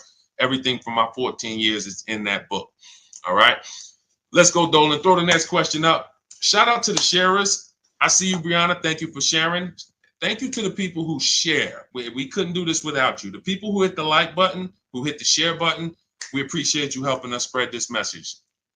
All right, Emily, I want to trade my car in. How do I start the process? First thing is to ask yourself, how many years are you going to keep the next car? Before you think about the trade-in, how many years are you going to keep the next car? So car shopping now, or you will be soon. I want you to answer this question. Type this. How many years are you going to keep your next car? How many years are you going? I want you to get into the habit of, that's the first question. In my book, when you open it up, after the introduction, step 1, my book is 7 steps. First step, if you call me on the phone, Deshone, I need your advice. I want to buy a car. What's my first step to do? How many years are you going to keep the next car? First question. Let's throw it out. All right, Kelly, 2 to 3. Countess, 3 years. Okay. Emily, hey, Countess, great to see you. Emily, 5 to 7. How many years? Everyone who's car shopping, if you know you'll be car shopping now or within the next 6 months, I want you to let me know how many years are you keeping the next car. 10 to 15. Okay, Nisi Wu, perfect. Let's go. Some of you don't know. So because you've never asked yourself that question. And I get it. I get it. You can't invest in a depreciating asset without asking how long you plan to keep it. Any financial advisor who is talking about a stock that is going to go down in the short term would want to know, what is your investment plan? Are you a short-term investor, or are you going to ride the market out? They're asking you that to determine how you can deal with short-term volatility. a person who's not going to keep a stock for 10 years has to plan different than a person who will keep a stock for 10 to 20 years. That's the first question when you're dealing with something volatile. So I want you to ask yourself, all right, I see you, Patrick, 18 years. So look, any one of you who said 5 to 7, 3, you should be shopping for below market leases. If you said 8 or more, I see you 10 to 15. Patrick, 18 years. You should be shopping for purchases, new or used. Now, we'll keep answering more questions. I always like to prove to people. See, my job is to prove to you because I'm coming against everything you've been programmed to do with this leasing stuff. But the biggest indicator of a great lease is super low payments. It's just super low payments. Now, you'll hear from people who have gotten leases, they pay market value, they pay above market value, and you hear their payment and you're like, I say to them, what the heck did you lease for? Your payment's so high, you shouldn't have leased. But it's not that I'm sorry, you shouldn't have leased. Your payment's so high, so when you compare a lease to a purchase, a salesman could say to you, well, you might as well just buy the car. Because the lease deal they're offering you is so bad that a purchase looks close to it. But when we look at Taupe. Taupe got a $54,000 BMW, $690 a month. That's a 1.26% lease. Her payment is 1.26% of the MSRP with no money down, no taxes, no fees. She gave them $690. She drove off in a $54,000 BMW. Danielle, $44,000 Audi Q3. Her payment is $550, no money down. She gave them $550. She drove off in a $44,000 Audi. This is a vehicle that would normally cost, some of you know our rule, financially, every $5,000 is about how much per month on a loan. Every $5,000 is about how much per month on a loan. Let me see how many people are locked in. Every $5,000 is about how much per month on a loan. Let's see. Thank you for counting. It's $100. Yes, thank you. So I want you to lock these rules into your head, especially those of you who don't have my book. Every $5,000. Yes, I see you, Inspector Joe. Perfect. Lil John, 120. If the interest rate's high, it could go to 120, but 100 is the good rule to estimate. Kelly, $100. Yes. So $100, which means this $44,000 Audi would cost her about $900 a month on a 5-year loan. Now, that's not even including taxes. That's just the MSRP of the car. Now, her $550 a month payment does include taxes. So if we were to add up taxes, but I'm just saying, let's say she got a discount. Let's say if the taxes were $3,000, let's say they took $3,000 off the car. We're being generous. Her payment's still $900 a month for 5 years. If she took a 6-year loan, maybe she's $800 a month. She's paying $550 for her lease. Let's keep it going. Let's keep it. See, I'm going to prove to you that if you were supposed to lease, based on the fact you're not keeping your cars 8 years, but you bought, you lost. There's no way to win. That's why most of you, when you figure this out, you're going to be like, Deshone, should I switch to a lease now? Yes. If you don't have a large amount of negative equity that's going to stop you from switching, you should be getting out of that finance deal and switching to a better finance strategy where you could drive better cars for less money. Look at luxury cars. It still applies. This is Kimberly. Kimberly got a Maserati, $91,000 vehicle. She got it for $944 a month. That's a 1% lease. Her payment is 1% of the MSRP. Now I didn't create the 1% rule. All the savvy leasers know about the 1% rule. If you can get a lease deal, 1% of the MSRP or less, you stole a vehicle. That's a steal. Now, what I created was the 1.5% rule to know when you're overpaying for a lease. That's in my book. If your lease payment is over 1.5%, you're paying too much for that lease. It's a bad lease program, or either you haven't shopped around. And we don't go into the dealership and say, get me to a 1.5% lease. That's ridiculous. That's like saying, get me to, if Kimberly went into the Maserati dealer and said, get me to 1.5%, her payment would be $1,200 a month instead of $900 a month. So it's key is understanding the range where all right, 1.5 is the max where that it makes sense to lease that vehicle. And then anything lower is just better, more and more value, more and more value. But there's a lot of 1% leases. Greg has a 1% lease, $527 a month on a $56,000 Kia EV6. You saw Zafrina. Look, Jen. Now, this is a higher mileage lease. We had a couple people on here. You typed in HM. I asked every high mileage driver, if you drive more than 18,000 miles a year, type HM into the comments. HM. We had a lot of people type HM. Now, she drives 18,000 miles a year because there's a myth out there. I know all the myths about leasing. Deshone, I thought you couldn't lease if you drove a lot. Okay. We have leases that you can lease literally most cars up to 30,000 miles per year. I see you, Kelly. So when you look at this, Jen, we always shop our leases with 12,000 miles per year. That's how we get our offers. In my book, I teach you how to connect with 25 dealers online in 20 minutes. Our entire shopping process to get below market leases takes no more than 90 minutes. First timers, though, give yourself 3 hours to work the process and to get bids, new cars, used cars, leases. But when she gets these offers, she gets her $39,000 Honda CR-V hybrid, $512 a month. That's a 1.3% lease. Once she got her best offer, she found a dealer. We use a system. I created a system called the 25 to 5. We connect with 25 dealers to get 5 offers. Because as I said, which you'll see when you use this, 8 out of 10 dealers, 80% are overpriced.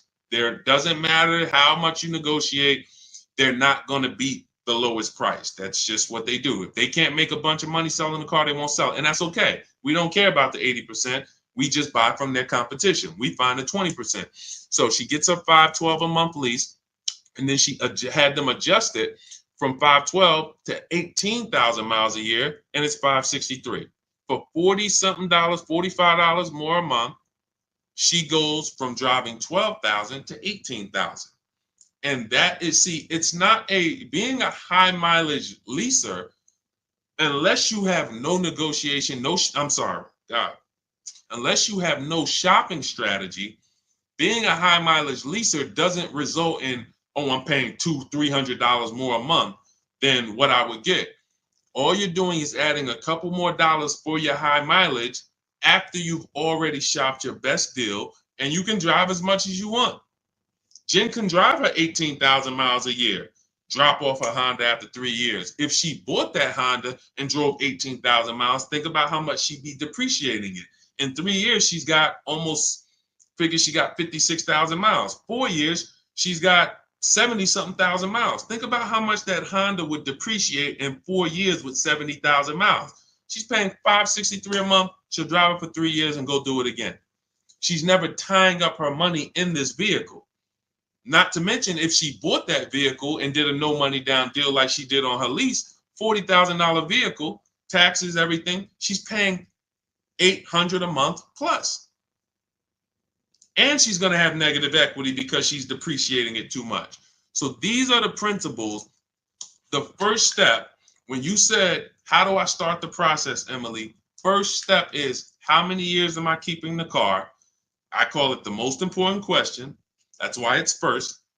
If your answer is 8 or more, we're shopping for a below market purchase. A below market purchase could be a new car, could be a used car. If your answer is less than 8, I'm shopping for a below market lease. That's how you start the process. Step 1. All right, go ahead, Dolan. Next question. That's why I'm thinking of a 2-year lease. Now, 2-year leases, you only get them if they're advertising them. They don't design leases for 2 years because they want the cars back usually in 3. So 2-year leases usually don't have a good program, no support, bad residual values. They don't want the vehicles coming back in 2. They want them back in 3. So when we reach out to dealers, if there's a great 2-year program, they'll tell us about it. And shout out to y'all. Can y'all keep running those likes up on TikTok?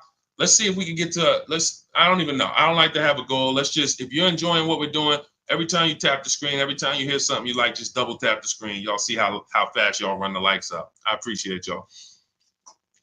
Miss Nikki, when is the best time to buy? Now, that's a great question. Don't fall for marketing.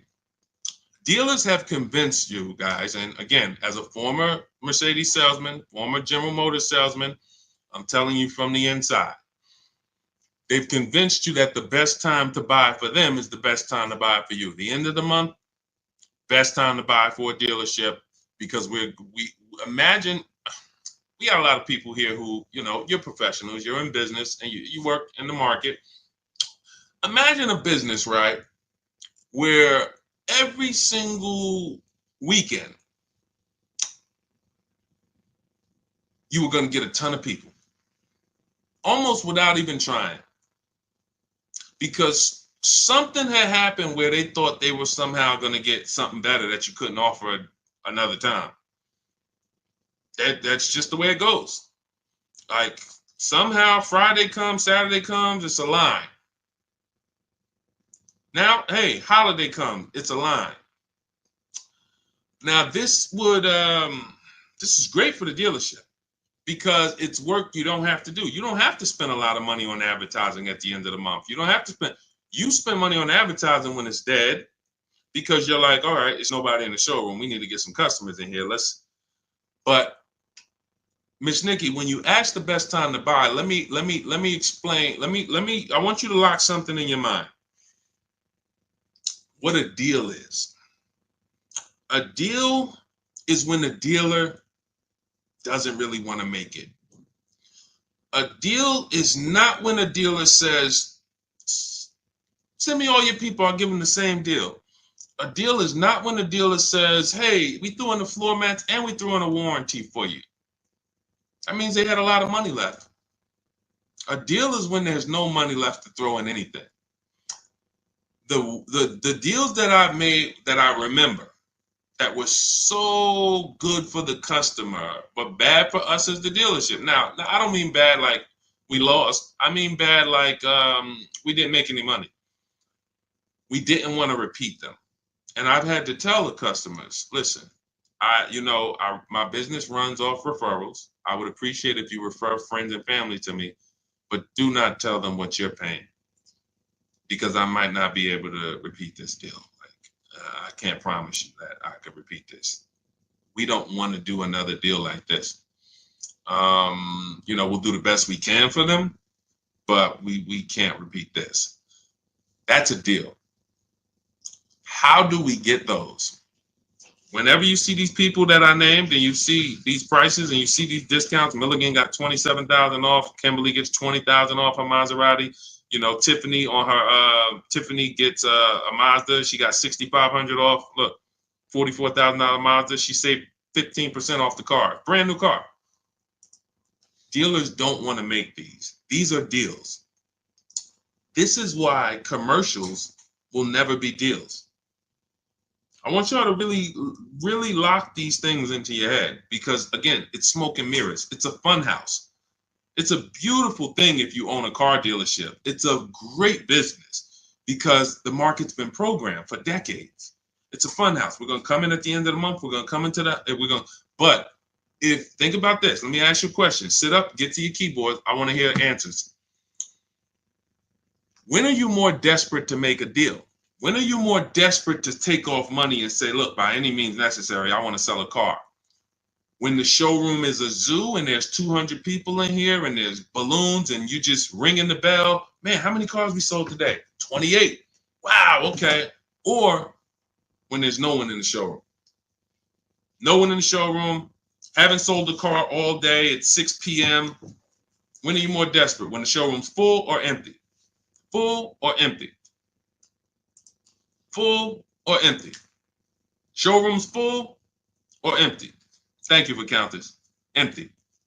Empty. Thank you, Nisi. Empty. Kelly. So I can't answer your question properly, Miss Nikki, without giving you the mindset of what a deal really is. And once you see that When they tell you to come is for their benefit. Why would I give you a huge discount when there's two people behind you who want the same car? So I really didn't tell you when the best time to buy is yet, but I told you when the worst time is. It's a gamble. If you're in there and you're looking at a bunch of cars and you got people all around you, could you possibly get a desperate person? But there's no desperation vibes there. There's no desperate energy. There's no, yo, we really need to. And you know how they'll fake it. And unfortunately, and again, I don't mind telling all the dealers secrets because I don't like the industry. I don't like what the industry did. The 20%, we're the 20%. We're the honest people. We care about our customers, but we let the wolves eat the sheep. We let the wolves put grandmothers and single mothers and middle-class families into high payments that they know they couldn't have. People charging them over list price. What happened during the pandemic was criminal. $10,000, $20,000 over list price, $5,000. Those people are buried today. Some of you unfortunately were in that bit. You're buried in your car. You bought a car for 40 grand that today is worth 18. You just bought it 2 years ago and you didn't, you're buried because they overcharged people by 10, 15 grand. That was the final straw for me with what I'm going to actually not hold back from what the industry does. So so that's the worst time to buy. The best time, so you can't control when a dealer's desperate. But when you shop the way I'm telling you to shop, when you use these online processes, whether you do it my way or your way, when you're shopping this way, you want to be positioned for a deal. Let me give you an example about position. You're positioned for when a dealer's desperate. I reached out a couple years ago for my mother's lease. I was shopping for her. She was buying a Mazda CX-5. Now, I reached out in October, 25 dealers. In my book, I use my system, the 25 to 5. That's what everyone who I showed their lease deal or their new car deal, they use the 25 to 5. Connect with 25 dealers. Purchases, leases, doesn't matter. You get big discounts. The best bidder is always going to beat everyone else by thousands of dollars. Now, I reached out in October. I didn't like the deals. I followed up with all the people who had cars in November. Hey, how did the deals look? Didn't like them. Dealer contacted me the beginning of December. Hey, I couldn't get to your number before. Hey, does this car work? I could get to this payment on it. Ooh, great payment. That's better than everybody else. Let's go. Done deal. He was desperate. See, you don't know when a salesman's gonna go, listen, I haven't sold a car all month. It's the 8th of the month. Look, I got one customer. Their offer was low. We didn't take it last month, but hey, can we do that deal now? Like, I need to get something on the books. Position. That's why in my book, I teach you how to have 2 dates. And in all my strategy, you have 2 dates. My as soon as date, that's as soon as I can make a deal. My no later than date. And when we reach out to dealers, I have a template. You use all my templates, copy and paste when you reach out to dealers on new cars and leases. Used cars is a different process. It's all online marketplaces. But when we connect with 25 dealers, you're using my templates. And one of the things we tell them is, I can buy a car as soon as today, but I don't need a car until this day. Spring. You might say, Deshone, I don't need a car until next summer. That's really when I want to get it, but I can do it now, but I can wait till next summer. That's called leverage. Why? Because you have options. I can order a car. I can wait and watch the deals over a couple months. Like I just told you I did, 3 months, the 3rd month, the best deal came. So when a dealer knows that, see, what they're dealing with is people walking in, no strategy. I need a car this weekend. Cha-ching. Oh man, I'm looking. I've been to several dealerships. Nobody has a car. Oh man, I see you have one. Cha-ching. You're going to pay more for that. Thanks for telling me that information. This is how everything you say is being used against you. That's why when you use the car from home process, you're not talking. I'm never going to arm you. Remember the people, you might have used it. The scripts online, Google, download these scripts. What to say to a car salesman? Don't tell them you have a trade-in. None of that stuff works. That doesn't work. You don't think people know about that stuff? So that you can't, you're dealing with someone who negotiates 3 times a day, 5 days a week on cars. You might negotiate 3 times a day, 5 days a week, office equipment. So the point is, when you are positioned, when you're positioned, which means, I'm not always going to wait till the last minute to start to enter the market. You've been trained to just wait until you need a car to enter the market. I'm telling you that you might be in an emergency now. Look, if you're in an emergency now, you look at somebody like Ansley. Ansley started the process and he did it in 3 days. Got a 1% lease. He said 1 car down, 2 more to go. He's paying. He got a 2024 QX60, $58,000 car, $554 a month, first payment down, which is a no money down lease deal. $554, $58,000 vehicle. That's under 1%. He said, "Look, I started the process Saturday. I accepted a deal Monday." I told you our process is a few hours. When you get good, it'll be 90 minutes to 2 hours. You can get any car. But in the beginning, first time, it's going to take you 3 hours, maybe 4. But the point is, positioning is where you want to be, because when you are connected with so many dealers and they have your information and they know you can make a deal, but you don't have to make a deal now. They know what you want. They're going to get all the people out the way who are desperate now. All right. I see you, Mercy. I see you, Stevie. I know you want a car, but you know what? I can't get to this price. And I got all these people in the showroom now. Let me sell them a car, sell them a car, sell them a car. All right, let me sell them a car. They're not getting good deals, but look, let me just sell them. But they're right here. This is like low-hanging fruit. I see you, Stevie, but you said you don't need a car until later spring. I might make a deal with you, next week or next month. But right now, let me get to these people. Now, all of these people start going. Now, they're looking for people. Man, I ain't got nobody else to sell. Oh, Stevie. Oh, Stevie, man, I need a deal. All right, see, they can't give you the same deal they're giving all these other people that's in there with the desperate energy. They're gonna give you the, hey, listen, Stevie, and it's not a phone call. I know I'm simulating a phone. We don't talk to dealers. We don't talk on the phone. In fact, one of the things I do when you get my book is we actually set up a shopping phone number, Google Voice, send it to voicemail, so we never talk to dealership. Again, this is a McDonald's system for car buying. But anyway, hey, connect by email. Hey, Stevie, I couldn't get to your number. Miss Anderson, couldn't get to your number before. Can we make a deal now? Because I think I spoke to my manager and I think we could get to your number. Desperate. Call me. Who wants a dealer to reach out to me when you're desperate? Type me. Type me if you're like, yeah, I like the idea of a dealer reaching out to me when they're desperate. That's what we do. That's positioning. I see you, Emily, Jeffrey, Robert. That's the name of the game. Okay? So if there is no purpose, you can't time when a dealer is going to be desperate. You can't time, but again, we didn't talk about the best time to buy a car because there's no best time. Again, you can't time that. You can only be positioned on the market to know. And it's a different strategy with used cars. So that's a different strategy. We get positioned a different way and we watch the market with used cars. But you know the worst time. Everyone who's been on here for the last 10 minutes, you now know the worst time to buy a car. Let all the people who want to go in there on Labor Day, go fill those showrooms up. They're going to serve y'all donuts and bagels until and keep you from leaving. Keep you from leaving, but you're not getting deals. There's no desperation there. We got a line of people. This is time to make money. People doing their most numbers. Hey, how many cars you sell today, man? I did 4. 4? Man, I almost got there. I got 3 though.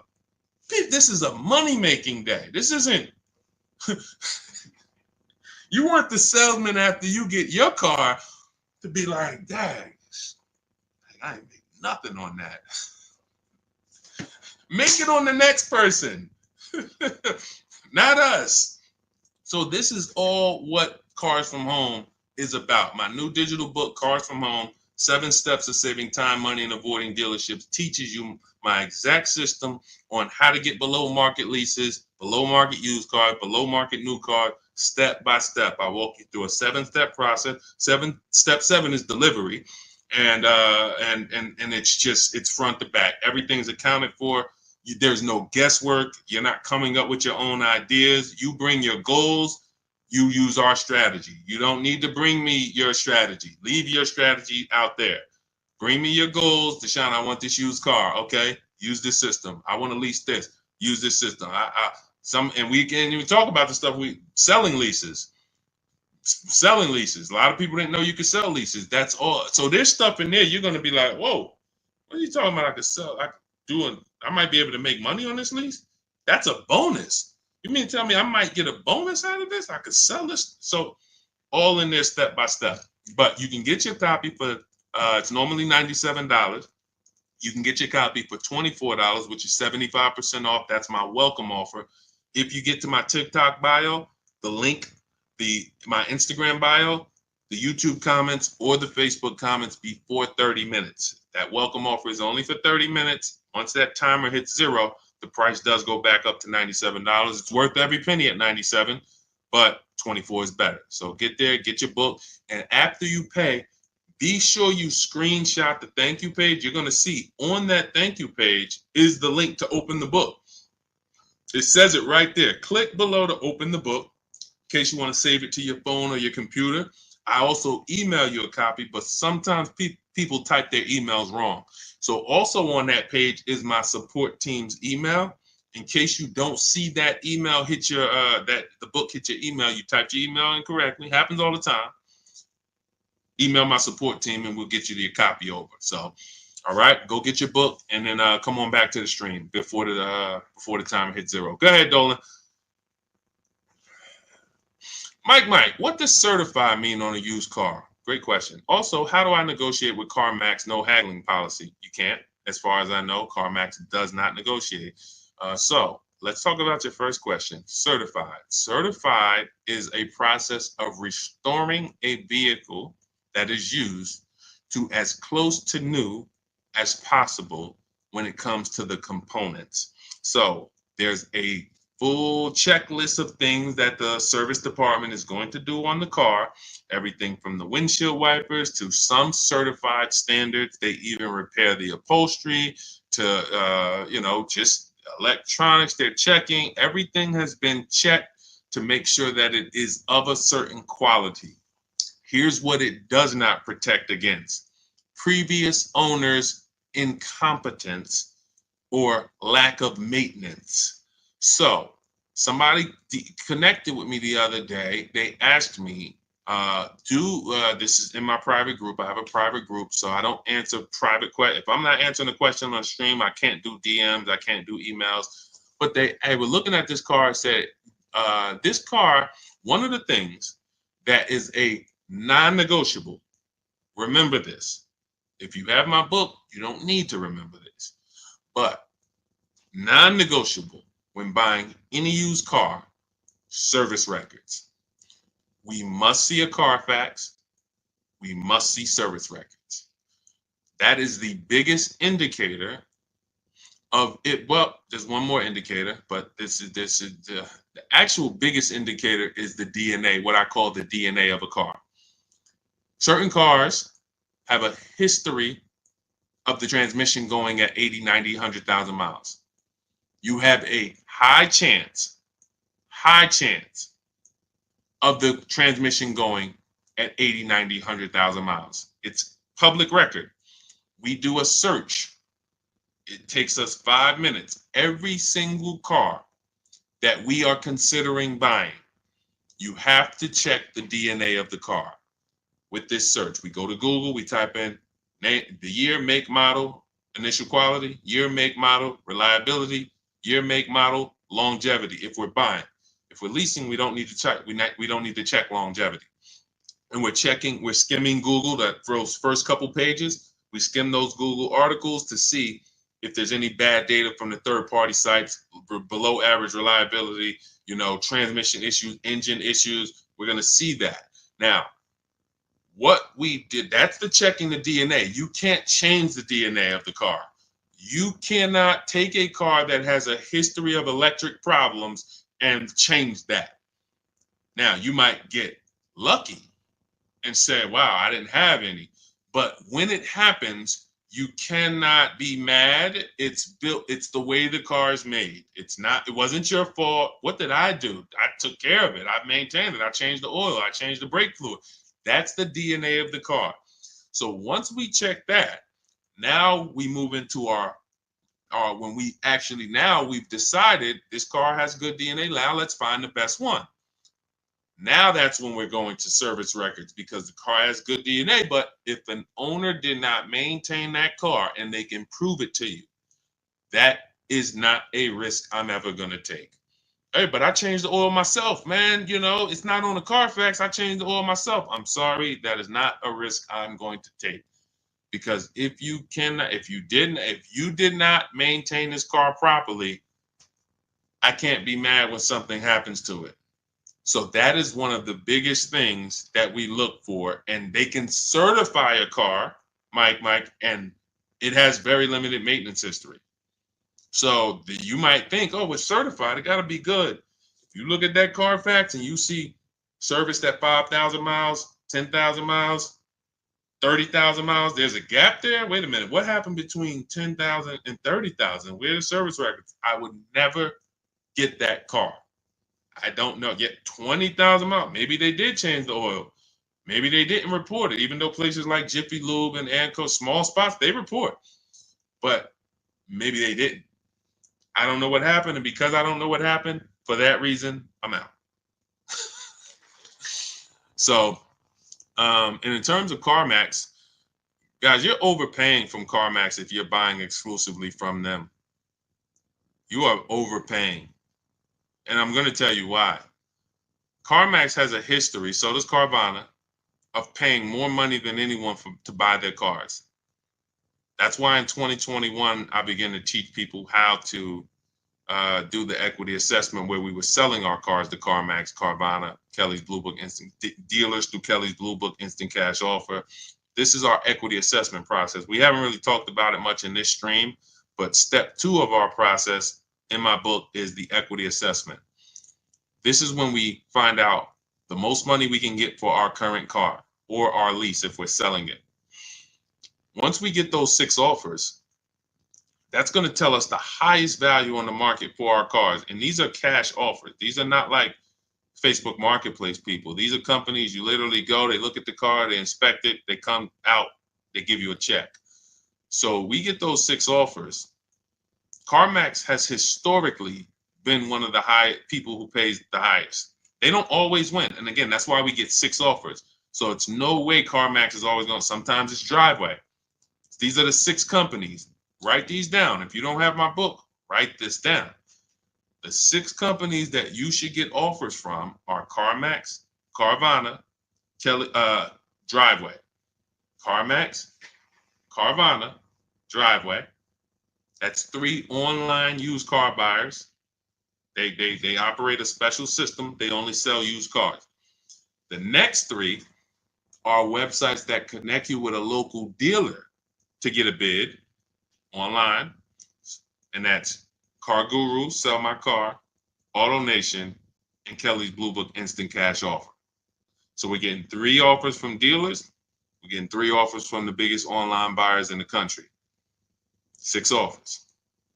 CarMax historically is going to win a lot of those bids, which means they're paying more than anyone for their inventory. What does that mean when they go to sell it? Simple economics. You can't buy high and then sell low. You're out of business. So what they're depending on, Mike, is people like, I'm not going to say like you, even though you're asking exclusively at CarMax, seem like you're locked in onto a car at CarMax. And you probably want to haggle because the price is high. If you looked on other websites, in my book, I teach you how to look on 8 marketplaces. 8. AutoTrader, Cars.com, Car Gurus, Carfax. CarMax is on there. Carvana's on there. Driveway's on there. eBay Motors is on there. But CarMax is not exclusively on there because they're going to lose most of the time. And when we shop our markets, what we've seen historically is every car we look at, CarMax is usually not going to win. Sometimes they will, but most times they are not because they pay too much for their cars. So it's no point, and they don't negotiate.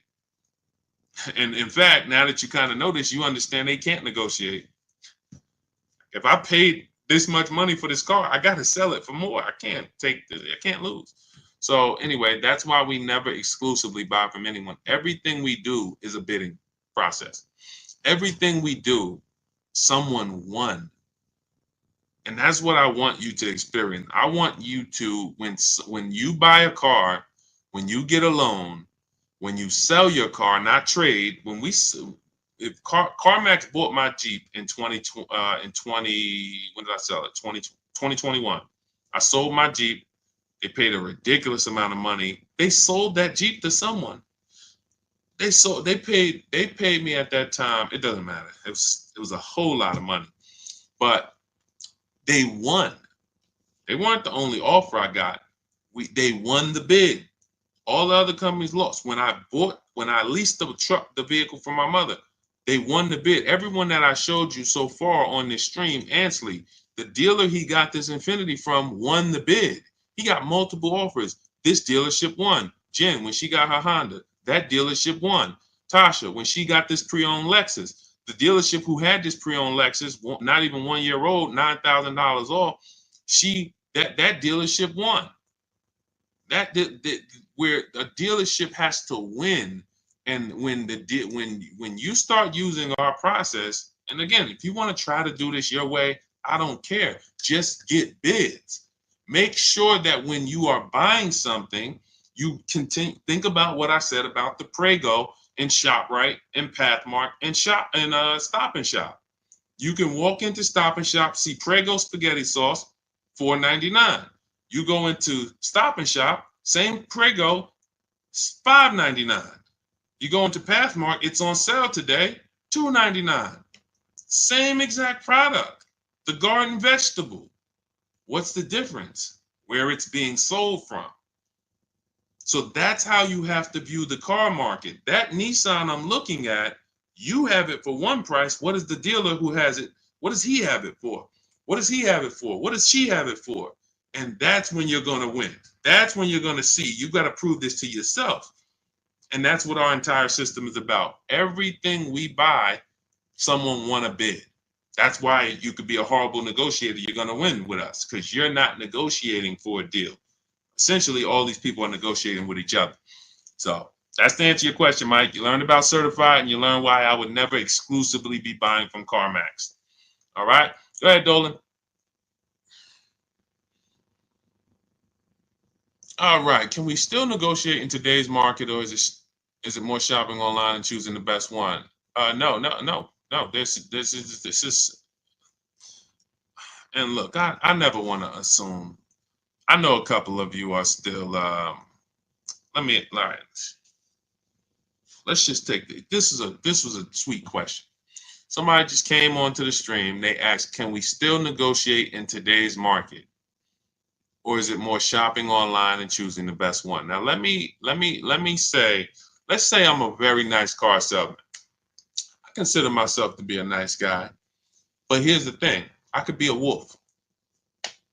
So the wolves can be nice guys and nice women. Sharks. Literally take your head off. Look, send you down the road with a smile, and look at the money that the dealership made. Man, we made $11,000 off. Our commission's $1,500. The reason I'm saying that is because if you walk in and a nice person can get you to ask them that question. Hey, let me ask you. You seem like a nice guy, Deshone. Let me ask you, man, can we still negotiate? I've been here. I see what the market's doing. I've been here. Can we still negotiate in this market? Now, what a wolf is going to say, and quite honestly, see, because a wolf can lie. 80% of dealers, 80% of salesmen can lie with a straight face. That's why we're looking for the 20%. But you don't know who they are unless you're home. When you're talking to one, you can't say, you're a 20% deal. You know, that Deshone Auto Advisor, he taught me about people like you. I can tell you're 20%. No, 20% win. They win. If you ask them that, they're going to say, Well, you know the inventory is limited, right?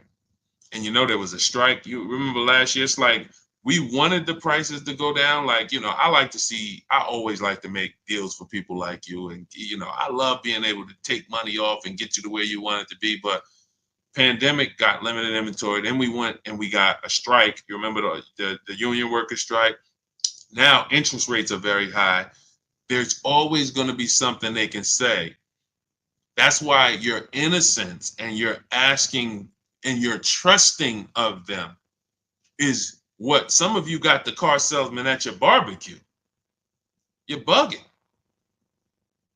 You're bugging. And let me tell you something. A car salesman who will earn your business each time. This is how you're going to know. This is how you're going to know. When you start using the Cars from Home system and the same dealers, the same people that sold your grandfather cars and your mother cars, and now they've been selling you cars, and they've been selling it for 30 years, they've been in the business. Come on now, you know me. When you start saying, all right, Charlie, when they see your name come through on a computer, instead of you walking in the dealership, now they're gonna get on the phone with you. They're gonna try to call you. Hey, Sue. Hey, I just saw you put in an internet inquiry for your car. What? Why didn't you just come in? Why didn't you give me a call?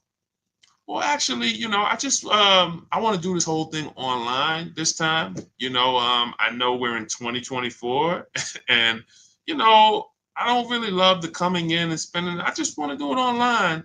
And, I'm just getting a couple offers just to make sure that the price is good. Oh, come on. So when can you, if you hear that, he's been making big money on you. He's been making big money on you. And the trust leads to you not shopping. Everyone, and lock this in. See, there's a couple things, mindset things. See, I could teach you the nuts and bolts, the how-tos. That's the simple. I need you to get the mindset first. When we talk about the things we've been discussing on this stream or more, yes, we're going nuts and bolts, but there's mindsets I want you to lock in. Worst time to buy a car. No longer am I asking the best times. I know the worst times. When we look at the competition aspect, once you start making a dealer compete who you've been buying from, you're going to see that they were making a lot of money on you, and they're going to get mad when you start making them compete. They're going to get mad. And that's what you need. You need to know that. Now, somebody who doesn't care about their money, hey, man, listen, man, is it really that serious? No, all right. It's only the second most expensive thing you're going to buy in your life. No, it's not that serious. It's only behind your house. Second most expensive thing, and you're gonna do it every couple years, but it's not that serious. If you'll go and spend $40,000 on a car quicker than you would invest $40,000 in a business. Some of you, if you were starting, shout out to the sharers. I see all the people sharing. I appreciate you. I'm glad y'all are enjoying the show. If you were starting a business for 40 grand, how serious would you take that? How serious would you take that? You got lawyers, you have business consultants. You're gonna be like, you're praying, Lord, is this the right thing to do? I don't want to make the wrong decision. This is for same 40,000, but we're going to make a $40,000 decision on a car like that. If we were talking right now on this stream about investing 40 grand and protecting, if I was a business consultant, I'm like, hey guys, you're about to invest 40,000, 60,000, 100,000 in a business. Let's make sure you have what you need to protect that so that you don't lose it. People be locked in. Yeah, I can't lose my money. We talk about cars. It's like, Sean, is it really a serious, man? This sounds like you're making cars. Now, this is the easy way because, again, that's programming. That's all that is programming. Why do you think, look, all you see around me is what? Unlearn, right? Unlearn. Because once it clicks that, I do things with cars that I don't do with other things. Why do I go out and get a $50,000 car in a weekend? Why do I do that and not do real due diligence and shop the market and move the way I would do with anything else? It's programming.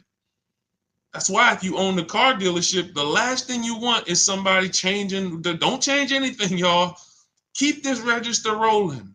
Welcome, guys, at the end of the month. You came at the right time. All of that. You don't want it to change. So my goal is to break that programming, get you to see how much money you've lost. We can't think about it. A lot of money been lost by you not having shopping strategy. No problem. Now let's get that money back.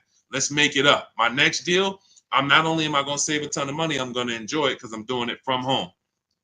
But absolutely, we can negotiate in today's market, but we don't negotiate one-to-one. We negotiate one-to-many. One-to-many. That's called getting bids. That's the name of the game. And you can see the money that you can save and that you will save on every single car from now on is going to blow your mind. And you'll be like, look, I think, who was it that says Teddy. Teddy said, look, I will never, this post is a bit wordy, but I'm too pumped. I will repeat, never lease another vehicle any other way. Now, if he had bought it, he would have just bought. This is the same system for new cars and leases. Multiple dealers, 25-5. Look, he said, from start to finish, this deal took 6 days. I contacted 25 dealers in 4 nearby states. Look, closed on a 2024 BMW i4 M50, $73,000 vehicle. His payments $856. $73,000 vehicle that would normally be about $1,500, about $1,500 a month on a 5-year loan. He gets it for $856. Now, the dealer's initial offer came in at $937. He's paying $856. In my book, I have a calculator where you type it in. It sends you counter offers. I told you, it's a McDonald's system. My book is a McDonald's system. But here's the part I want. This is the most important part of why I'm showing you this. Look, if you're on YouTube, Instagram, or Facebook, you can see this. My highest offer during this process from a different dealer was $1,123 a month. Think about the Prego, Pathmark, Stop and Shop, ShopRite. Prego spaghetti sauce there, it's $1, $2, $3 difference. Cars, $2,000 difference, $10,000 difference, $8,000 difference from store to store. But here's another thing. Look at what his closest dealer, my local dealer came in at $986. That's Charlie. That's Charlie that been buying cars from. Look down the street. I'm 20 minutes away from you. What do you mean you want to shop around? Come on, how many years you been buying cars? His closest dealer, $986. If he would have went in there, he would have left $160 a month on the table. You cannot trust these people. Just get out of the emotion.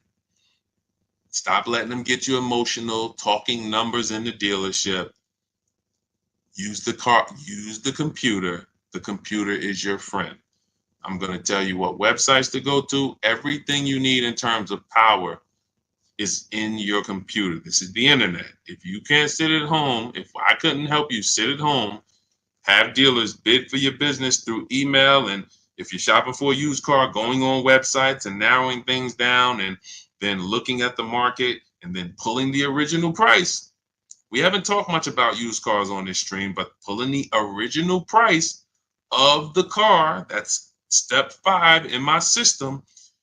You can't get a used car without knowing the original price.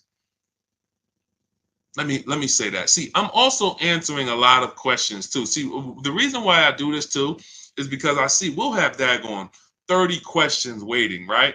But I know as I go over some of this, people are like, oh yeah, that was my question. Oh, that was a question I was going to ask.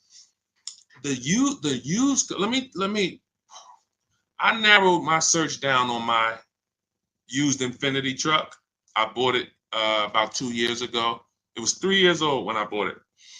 So I use in my book for my used car strategy, you're going to follow what's called the multiple marketplace strategy.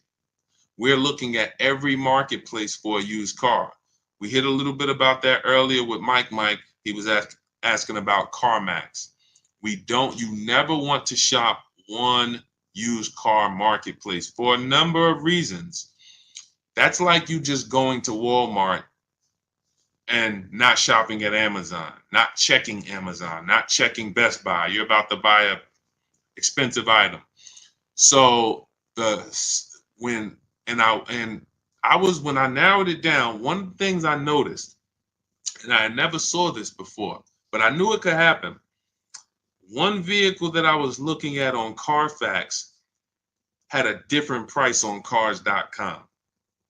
Now, I know how that happened because being in the dealership, when we update pricing on a used car, it doesn't hit every website the same time.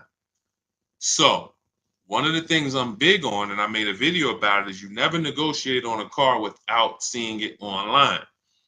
So if you're looking at a car on the showroom and they don't have a price on it, that's a tactic. Never even negotiate on that. When you see a used car and there's no price listed, it's not online, don't negotiate on it because it's a tactic. We can make up a price and they'll just start, negotiating off a made up price.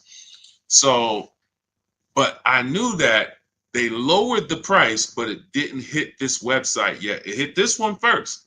That was showing 32, but this one was still up at 34. So I was like, oh, that's interesting. So if the person only shopped on cars.com, they're going to see the 34 price, right? Makes sense? Type $ if that makes sense. This is the reason why we always want to shop multiple marketplaces. One of the reasons. Now,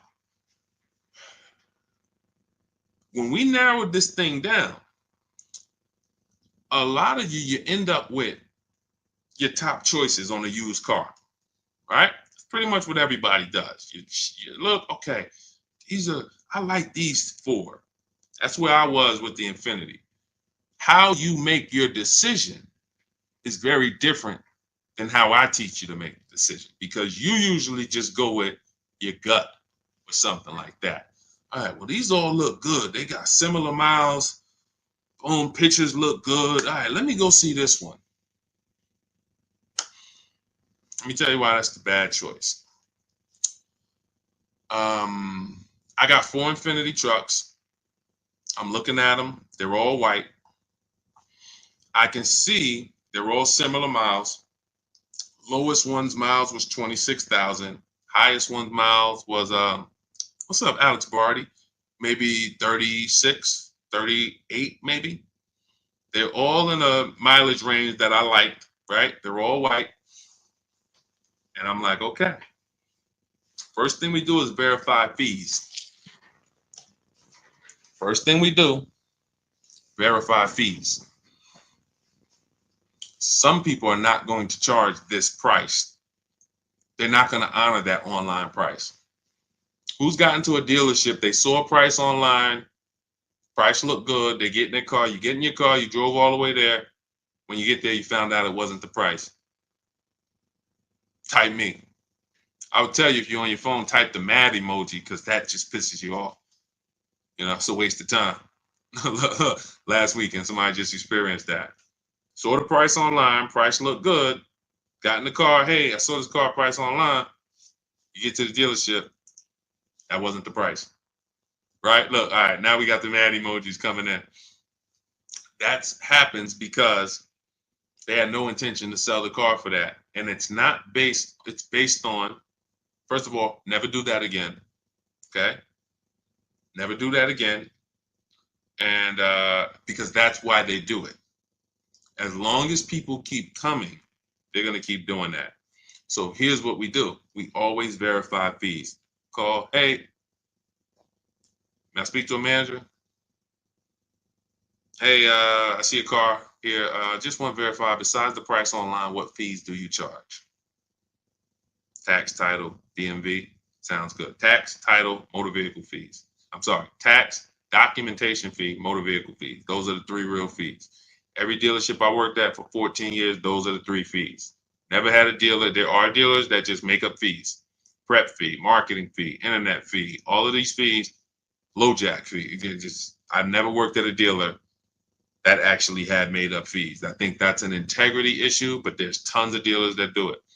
You can't waste your time, and I'm going to tell you why. People say, well, if I do that, Deshone, I just walk out. I ain't buying that. Well, you wasted your time. You lost.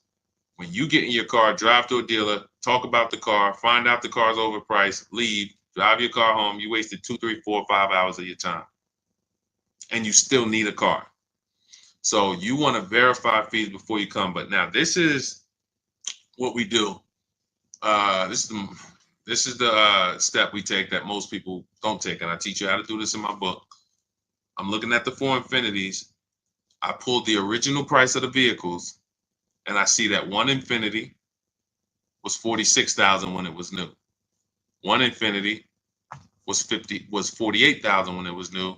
One was $52,000 when it was new, and one was $54,000 when it was new. Very big difference. See, if you bought a used car in your life, type the letter U. Type the letter U. If you bought a used car, type the letter U.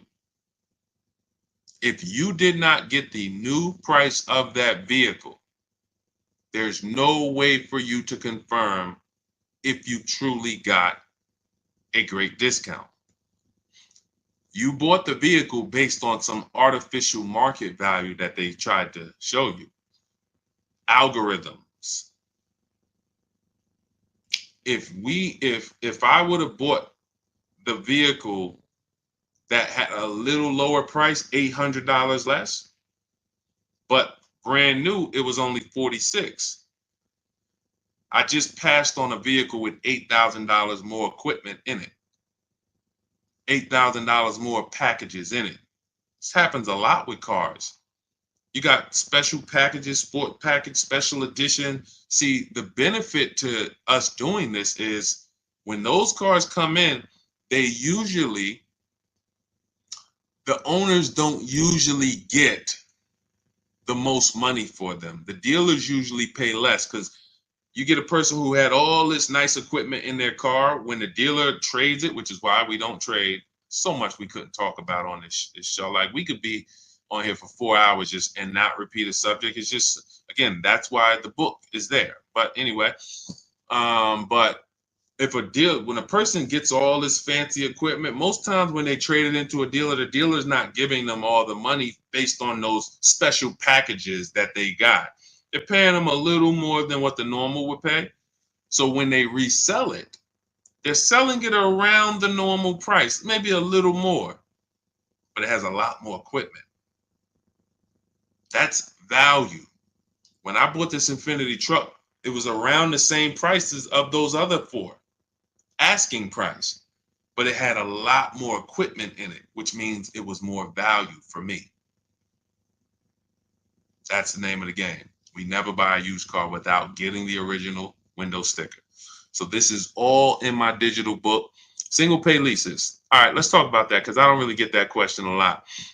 Single pay leases are, first of all, for everybody who, this is, if you're like, you've been on the stream we've been on an hour and a half almost. This is one, look, if you're like, Deshone, I'm not going to remember all of this. I would like everything, the blueprint. That is my new digital book, Cars from Home. 7 steps to saving time, money, and avoiding dealerships. It's currently 5-star rated. You can Google it, type that title into Google. You will see all the reviews on goodreads.com. It's normally $97. It's a digital book, so it'll be in your inbox in 3 minutes. But if you get to my welcome offer is 75% off. It's for 30 minutes. So you can get it instead of $97, you'll pay $24. If you get to my TikTok bio, my Instagram bio, the YouTube comments or the Facebook comment, there's a link there. And then you'll click the button that says special, welcome offer on book, 75% off. As long as you get there before the timer hits 0, 30 minutes, you can get it for $24. And make sure after you get the book, you screenshot the thank you page because it has my support team's email in case you type your email wrong.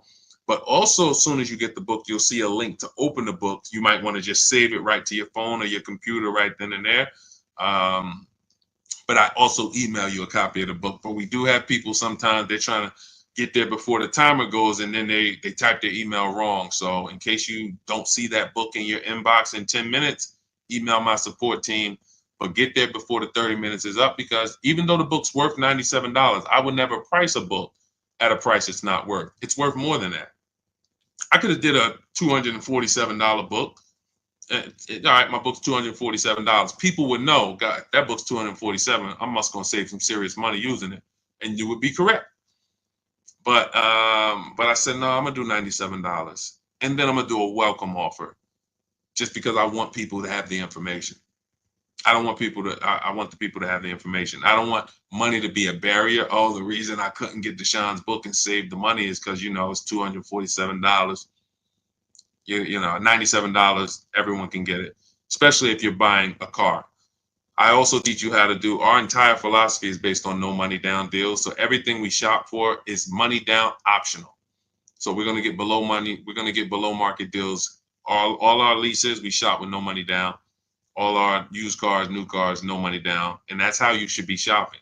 Because when you go out and you shop with payments in mind, money down, that just confuses you. You think you got a good deal, but you're really just thinking about your monthly payment. So Kelly, you asking about single pay leases. So single pay leases and multiple security deposits, this is something I call advanced leasing strategies. So when you look, it's in my book. I have a section on multiple security deposits and one pay leases. Now, the purpose of these things is to buy down the interest rate on the lease. So if the interest rate is high on the lease, these options are going to make sense in some cases. And if the interest rate is low, then these options are not going to make sense. Now, you are comparing a single pay lease to a standard lease. Let me pull up somebody who uses our stuff, got a great lease deal to actually use as an example. Let's go. Oh, you know what? Oh, I actually have somebody who I taught who got a single pay lease. Where is Rosalie? Hold on. She didn't do a single pay lease. She did multiple security deposits. So where is Rosalie? Hold on. Okay, because I don't get this question a lot. This question, the reason it's advanced is because everyone doesn't have the additional disposable income to support a multiple security deposit scenario or a single pay lease option. So now, Rosalie, let me read her post. 2024 Infiniti QX60, MSRP $59,975. Said reached out to several of the lowest. Hold on. She's so excited because Rosalie was a negotiator. So when she started using bidding, it made her life easy. She wrote this long post. Hold on. All right. Where's her payment? $592. So her payment's $592 on a $59,000 vehicle. That's a 1% lease, right? So she inquired about multiple security deposits. Multiple security deposits allowed her to now. Well, let me do this because this is some advanced teaching. Again, this is not for everybody, but I do want people. I worked for Mercedes for years. We always had to have one pay leases and multiple security deposits ready because we had a lot of people who was considering these things. So here's how you consider it. She would be looking at her standard lease deal, $592 a month, $59,000 vehicle, one pay lease. Add up, what am I paying over 3 years? $592 a month. What am I paying over 3 years? Over 3 years, $21,000 to drive a $60,000 vehicle, not even including the taxes. This does include the taxes. $21,000 to drive a vehicle for 3 years. Now, work me up a multiple security deposit option. Multiple security deposit option, $5,400 she puts down. Monthly payment reduces to $493. Okay, so I'm going to let you hold $5,400. You are going to now use that for 3 years. I get it back at the end of the lease. This is the same thing with a one pay lease. You're paying all this money up front. They're holding that. They're going to invest it. It's their money for 3 years, but it's in the contract. It comes back to you after. Now, $493. Now, she's giving them $5,400 and her payment's going down from $592 to $493. Let's call that $100. So $100 a month times 36 months, $3,600. So in exchange for me letting you hold $5,400, this is what I'm getting back in terms of net money. This is what I'm saving. See, because if I don't do this, now I'm paying $592 a month. $592 is more than $493.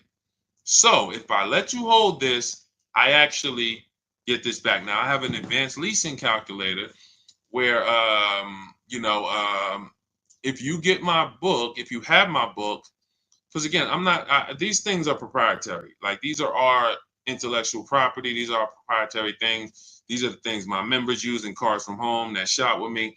I have a calculator I invented that you put the first offer in, and then you put the one pay offer in, and it tells you if it's worth doing. It tells you the return. You're comparing the return. That's all that matters. With a multiple security deposit scenario or a one pay lease, how much am I getting for letting you use my money? How much net money am I saving for letting you use my money for 3 years? And that's how you view it. Now, in some cases, it doesn't make sense. You'll see, all right, my payment's only dropping by $20 a month for letting you use almost $5,500.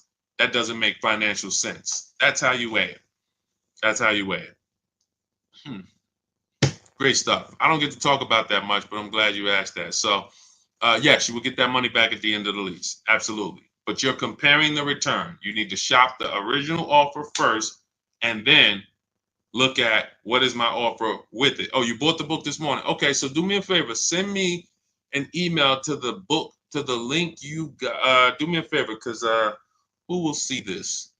If you send an email back to that book, then Sandra should see it, and just say Deshone told me reach out for the advanced leasing calculator. Because again, I don't think I have it in my book. It's in my class. I have an online class where I teach this, but just send an email to the same email that you got the book, and I'll send you the link. And then all you do is just get your offers and then get the offers afterwards with the one pay lease, and then just put them into the calculator, and then it'll tell you if it makes sense to do. Okay, a lot of stuff that I've made, I just wait till y'all see what's coming. Anyway, the people who are with me early, you understand, you'll know early, but Cars from Home software will be launched very soon. We built 7, in my book, I have 5 calculators that we built. Like, I can't even sit here. These are calculators that you'll be like, yo, the perfect budget calculator. I don't see this on Google. It's not on Google. We invented it. The counter offer calculator for purchases. We invented it. The true value calculator. You put the original price of the MSRP of the used car and then the asking price, and you compare it. That's the true value discount. That's how we shop used cars. So I can't tell you everything that's in the book. It's like, I could tell you, like, I told you, like 20, 30, 40%. You'll see it and be like, wow, it's like, there's tons of surprises in here. I'll link you to videos to watch this. Anyway, this has been one of our longer streams, but I think it was good. Everyone who, you enjoyed it, I'm glad you were here. I'm glad. I hope you got, if you were locked in, you got value, because we went over so much.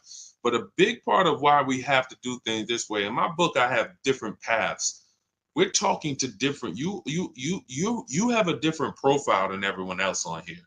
You're leasing right now. That's a different profile than the person who's purchasing. That's a different profile than the person who's purchasing and needs to replace their old car. That's a different profile than a person who's purchasing and they're a high mileage driver. That's a different profile than a person who wants to pay cash.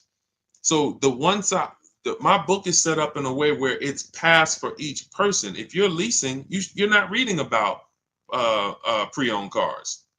That's just going to confuse you. So you pressed it. It keeps you on a path. You're on a certain path. But we're answering questions based on everyone. It's not just you.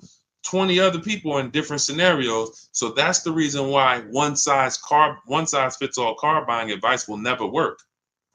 All of y'all should be doing this. You'll very rarely hear me say that.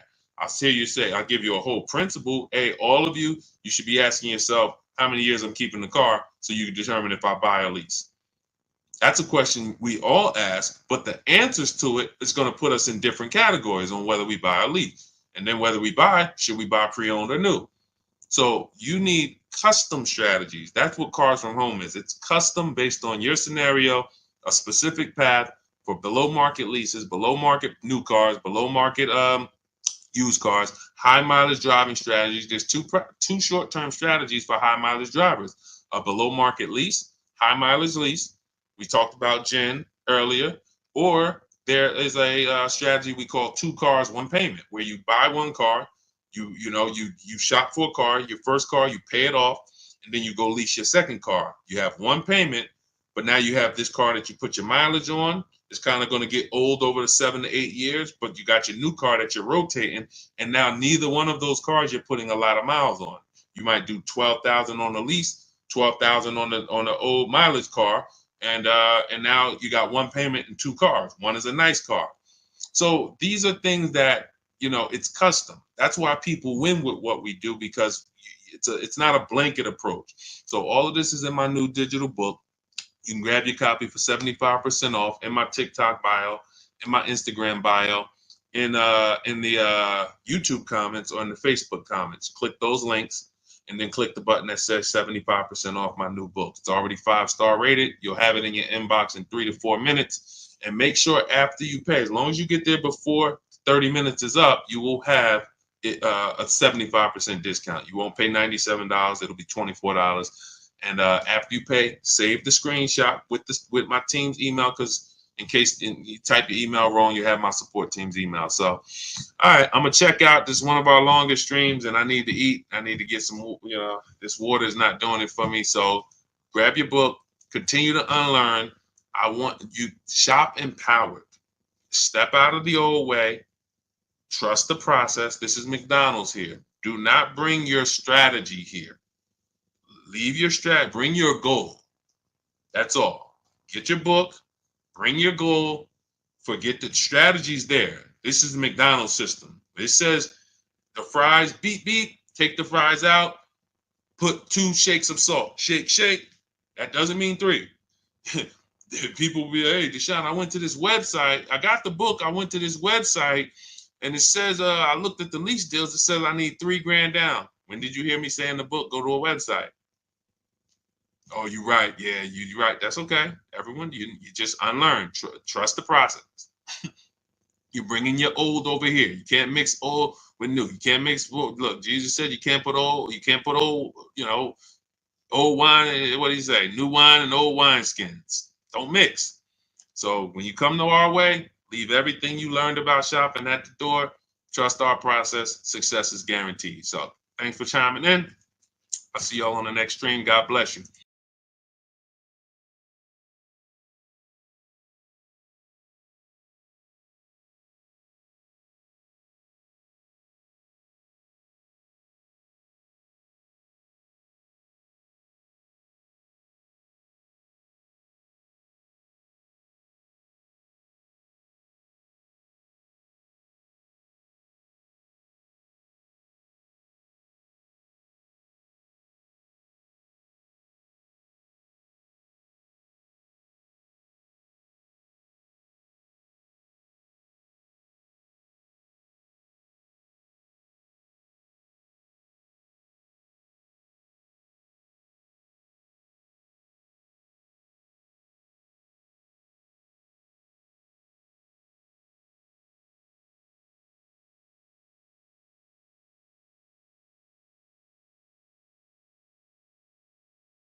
Welcome to Car Shopping Questions and Answers. I'm your host. I'm known as Deshone, the Auto Advisor publicly. If this is your first time ever joining a stream or seeing me, I want you to type a 1 in the comments. Welcome to the first time people. Welcome to the first time people. I always like to acknowledge the first time people and let you know what we do here. All we do is focus on teaching you insider strategies to pay less for cars than everyone else is paying. Most people are overpaying for their cars right now. They don't know it, but they're going to complain to you about it. They're going to say, oh, everything's high. Or, oh, man, there's no car deals out here. They're broadcasting this stuff. But we've been getting great car deals. I've been getting them since, I'm from the car business, but I've been helping people get great car deals since 2021. Through the pandemic, there's always a below market. And that's what you have to realize. I don't care what the market's doing. When the market's high, there's a below market price. Market comes down, there's a below market price. There's three prices that you can pay for any car. Any car you choose, there's three prices. Market value, that's what most people are paying, and that's what people negotiate. Negotiators pay market value. They'll drive down trying to fill for the bottom and try to get the best deal. But then the people who can't negotiate, they pay above market value. They'll pay $3, $4, $10,000 over market value because they think that's, I guess that's what, this is my only option. But paying below market value and guaranteeing that you're paying below market value is reserved for the people who get bids. What does that mean? You make dealers compete. When you make dealers compete, you start buying cars like you buy everything else in life. Everything you do in life, most of it, you're actually making people compete for your business. When you go into the grocery store, you don't just walk in and pick up one spaghetti sauce. You look around. You're looking at all the brands. You're looking at all the prices.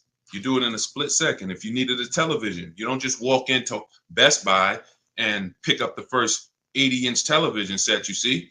You look at Best Buy, Walmart, Amazon. You're looking at tons of sellers in minutes.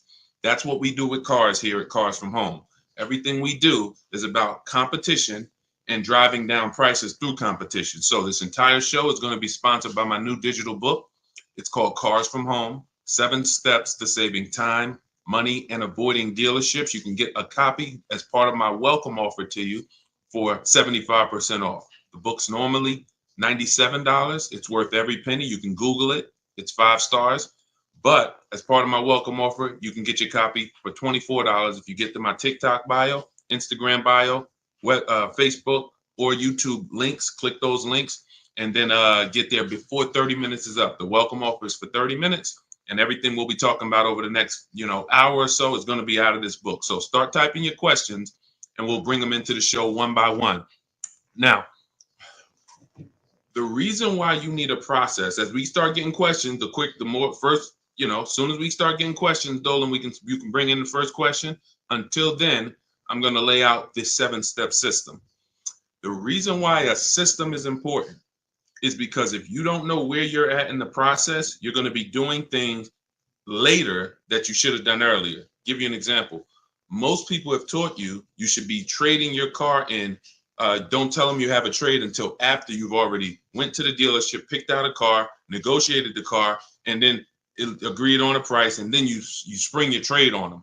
We never do that, because what ends up happening is if you bring your trade in late, first, you wait all this time, you tie up hours and hours of time, negotiate, and then you talk about your trade in.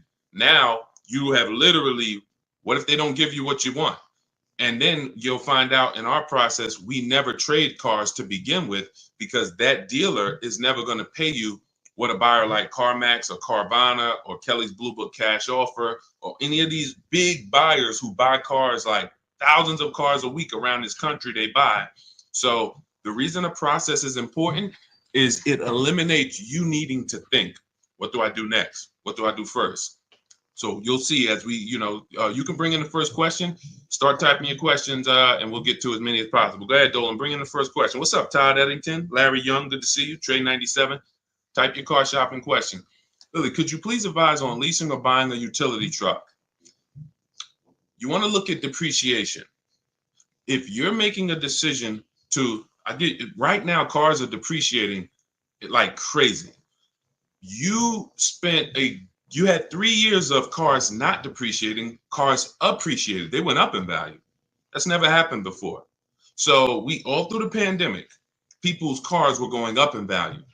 That's why you could buy a car in 2019, sell it in 2021, get all your money back.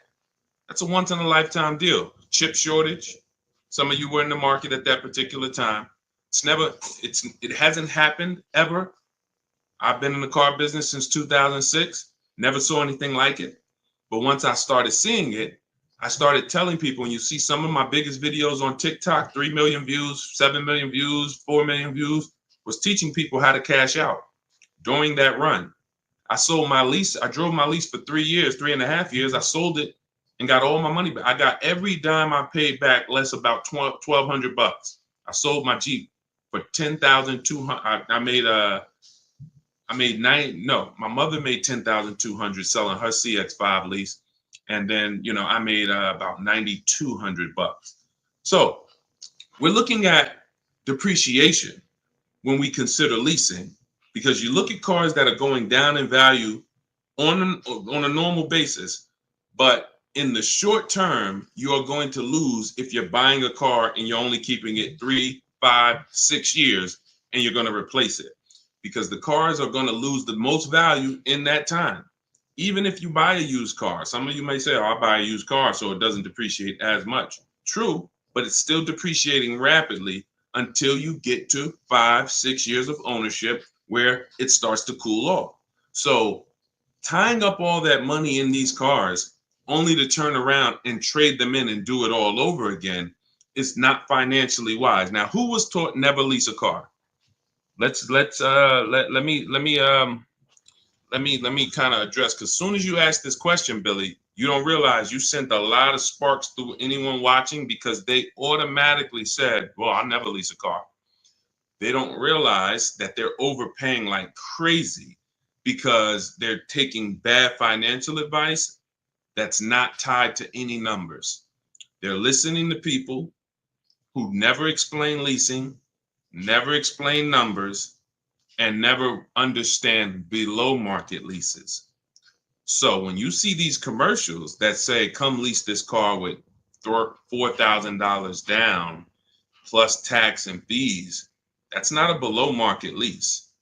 That's a lease that it's really little to no value. Let me show you what an example of what a below market lease is. So look at somebody like Greg. Greg leases a Kia EV6 Wind. It's a $56,000 vehicle. He's paying $527 a month. No money down. So now you might have saw commercials and thought, in order to lease, I got to have money down. All we do is shop for leases with no money down. That's all we do. Look at Taupe. Taupe got her $54,000 BMW, $690 a month. This is normally an $1,100 a month car. A $54,000 car is normally $1,100 a month. So these are below market leases. If you walk in right now and tried to lease any of these vehicles and just went to a dealer and said, hey, give me a lease, your payment's going to be a whole lot higher than what I just showed you. And I'm going to be showing you more lease payments throughout the next 45 minutes so that you can understand. If you walk into a dealer and say, get me here, they're going to say, oh, no, that's ridiculous. You need $3,000 down and this and that, because they're offering you a market value lease or an above market value lease. So the key to understanding leasing versus buying, Billy, is you cannot compare buying. You should only be thinking below market. If I get a below market lease, is it better than a below market purchase for me? And the key to understanding this is how long you're going to keep the car. If you can, I have a rule in my book. It's step 1 in my book. My book is 7 steps. Rule number 1 is the most important question. How many years are you going to keep your next vehicle? If it's not 8, then you should be shopping for a below market lease. It's not even a question, because you're going to pay thousands more than a person who's getting a below market lease over an 8-year period. Now, if you keep your car at least 8 years, you can start to win. But if you're keeping it less than that, a person who's getting below market leases is blowing you away. I leased my first car when I was 22. I went to work for GM, $256 a month, Pontiac G6. My second lease was on an Infiniti G25, 320. I want to say it was 320 something a month. It was 2012, so I don't remember it exactly. But then I leased an Infiniti Q50. As soon as it came out, the Q50, beautiful car, 2014. I got it for my wife. It was $340 a month. I want to say around $340. This was a $43,000 vehicle, 44.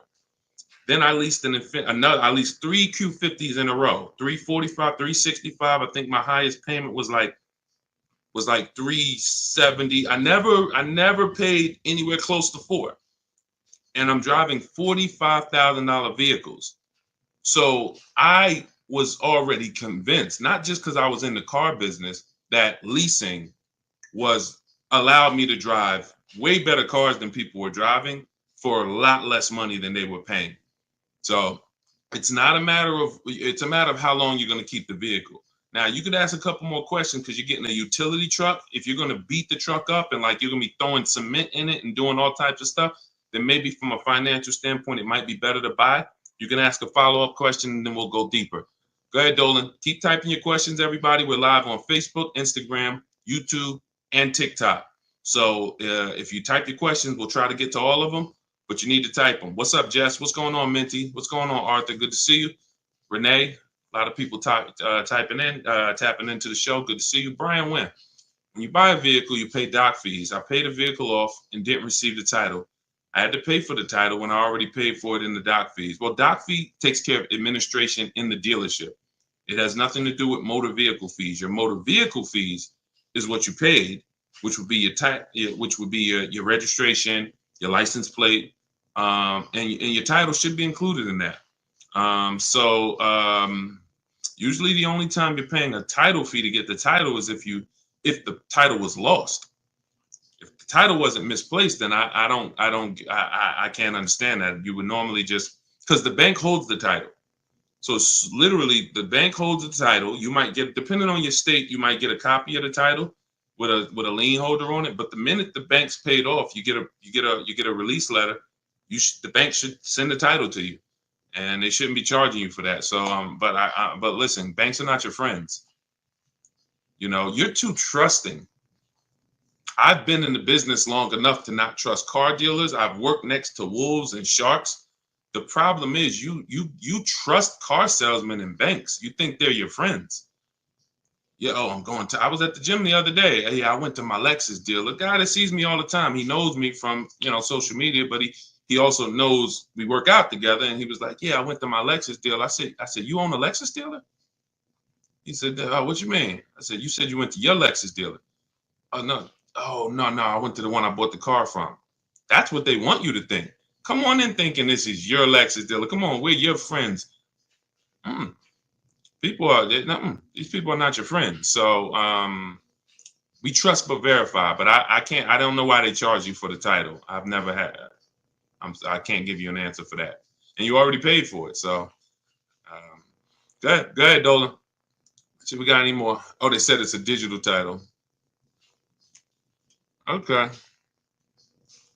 Well, you're gonna have to. You know what, Dolan? Hit me in the chat, Dolan. And if you need anything, if you ever hit me in the chat, Dolan, because I see we got a lot of people on, but we don't have a lot of questions coming in. So, I can't look. I can volunteer. Look, here's one thing I can say about what I do here. You don't know what you're doing wrong. And I think that's why when we come on here, what I try to let you know, like I do a class, I stopped doing it, but I did it for 3 years, called Everything You're Doing Wrong, Buying, Selling, and Leasing Cars. We put over 30, we had to put about 30,000 people through that class in 3 years.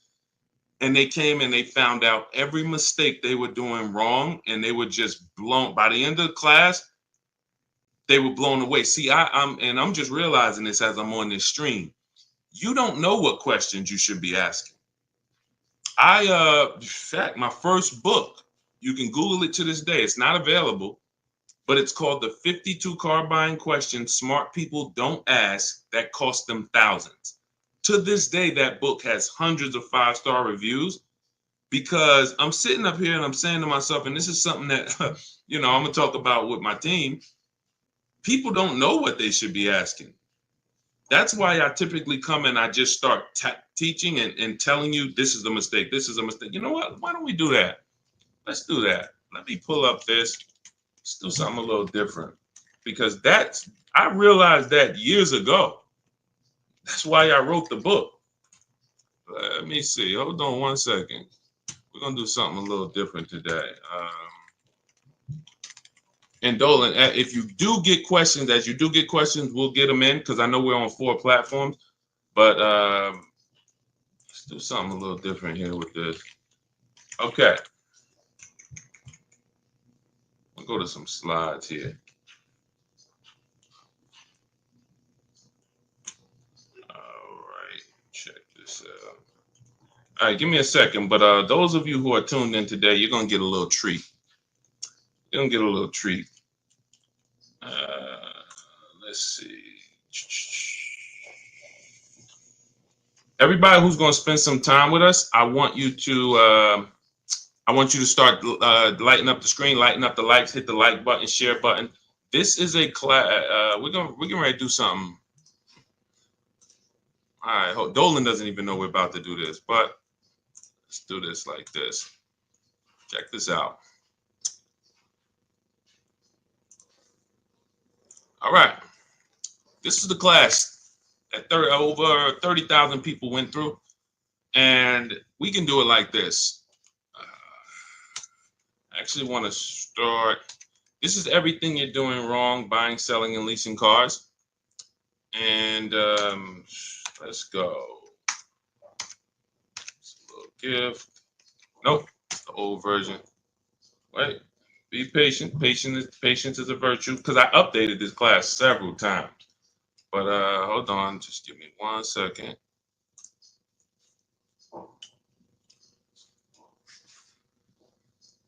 There we go, July. All right. When leasing a car, how should I go about negotiating a deal that suits me? Bids. You want to do it your way? Call, get 5 bids from 5 different dealers. You're going to see they're all different prices. All different prices. If you want to, I'm going to lease a Nissan off Altima. You talk to 5 dealers. You want to do it your way. You want to talk to people, call 5 dealers, get 5 different prices. You want to do it my way? We have a process. It's all email. You use my scripts. We email 25 dealers to get 5 prices. Everyone who you're going to see that we've worked with has always gotten at least 5 prices before they make a deal. But let's go here. Let's have a little fun today. Hold on. And I'm going to zip through this. But all right, here we go. Can everybody see my screen? I want you to type yes. Let me know ones in the chat if you can see my screen. Let me know if you can see my screen. Ones in the chat. Can you see? Oh my goodness, we can't. TikTok, you can't see this. Let's see.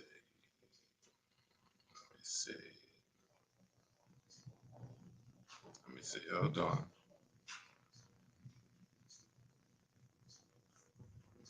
All right, check this out.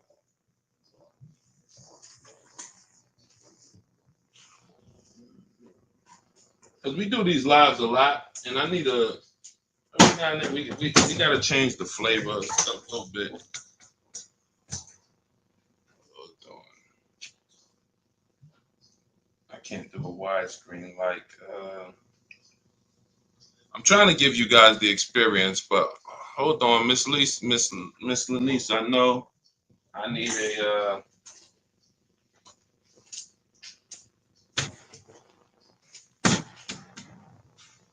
I need a tripod for you guys, TikTok. TikTok, we do the most for you. Hold on. Listen, we do the most for you. Hang on, Dolan. We're going to switch this up. I know we didn't plan this, but because people don't know what questions they need to be asking, we're going to do something a little different.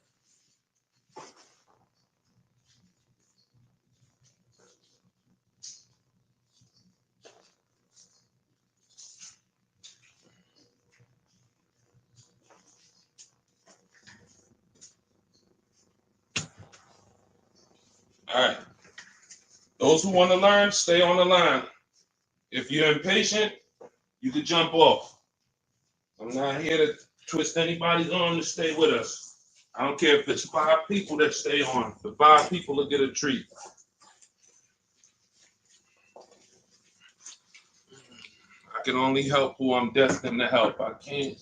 So those who stay on, you'll win. Those who don't, God bless you. Figure something else out. But let's go here.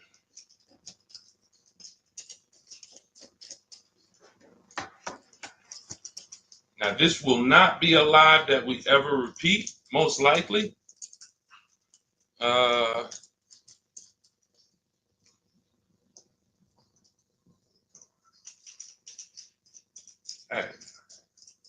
I'm making me work today, boy.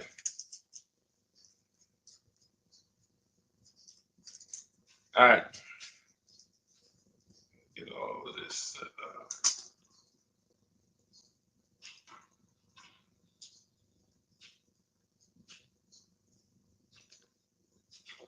All right, I'm restarting TikTok. Anybody who wants to jump back on, jump back on. I'm restarting this, and then we're gonna start this class. So I'll see y'all in 1 second. Serious people, I'll see y'all in 1 second. All right, Dolan. We're gonna ready to start. Let me restart TikTok. That way we can we can do what we do. And I'm actually gonna name this car shopping class.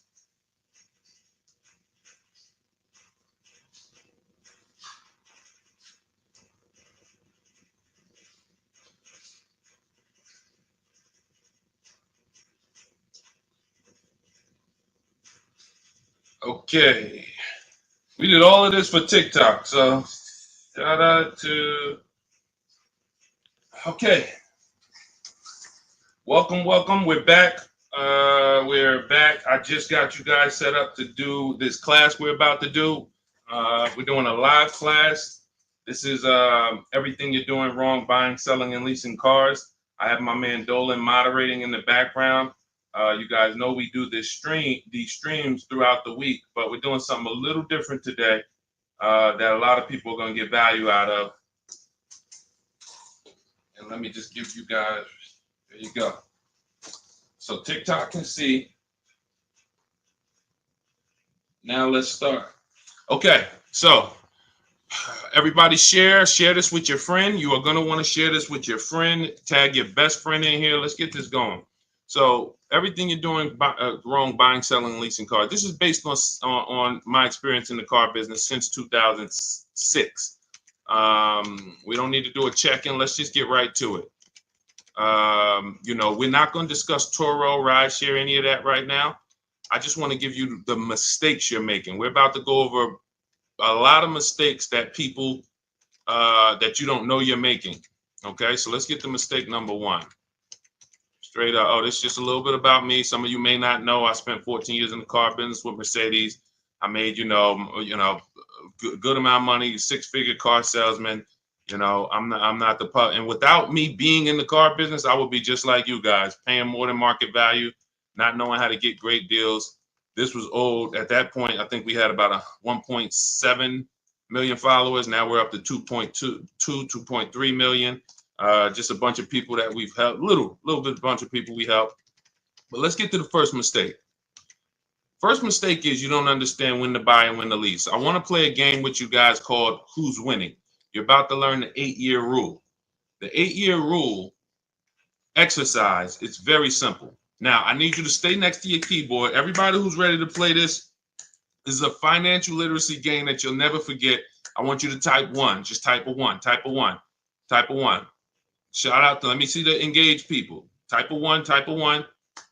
Type a 1. All right. Stay next to your keyboard. This is going to be a dialogue. You're going to get the most out of what we're about to do. Dialoguing. All right. All right. I see you, Mike Ferguson. Good to see you. Good to see you. All right. So now let's take this scenario right here. Now we're comparing two deals. We're comparing we're comparing a lease and a buy. This is the big mistake right here. This is the first mistake that you're making, not knowing when to buy and when to lease. So the 8-year rule exercise is going to make it very clear for you. Right here, we have a leaser. Right here, we have a buyer. The exact same vehicle. They're both getting a 2024 Jeep Grand Cherokee. Let's say the MSRP is $40,000, $3,000 in taxes and fees. The leaser gets a $500 a month, no money down lease, which we do all the time. We showed you a little bit of that earlier in this show. We'll show you a lot more. The buyer, the same exact car on a 6-year loan with a low interest rate, which no one is getting right now, is paying $675 a month. Who's winning? Lease or buy? Type L or B. In this scenario, so far, this buyer did a no money down deal, 3.99 loan. They're paying $675. The leaser's paying $500. Who's winning? L or B? L or B? Come on, I need y'all typing fast. Let's go. Come on, I need y'all typing fast. Thank you, Desmond. Okay, I see you. No, Ami, how's the B winning? Ami, how's the B winning? These people are driving the exact same car, but the leaser is paying $175 per month less. Who's winning? See, this is and again, those of you who are typing B, I really need you to sit up. I really need you to sit up. Two people. One person is driving. These are the exact same cars. Both you're two people in the dealership at the same exact time. They drive off in the exact same car. One person is paying $675. One person's paying $500. All right. I see a bunch of L. Thank you, Gretchen. Thank you, C. Harris. All right. Thank you, Lenise. Okay. Lease. Now, so far, lease is winning. Now, let's continue. 3 years later, the buyer wants to trade in.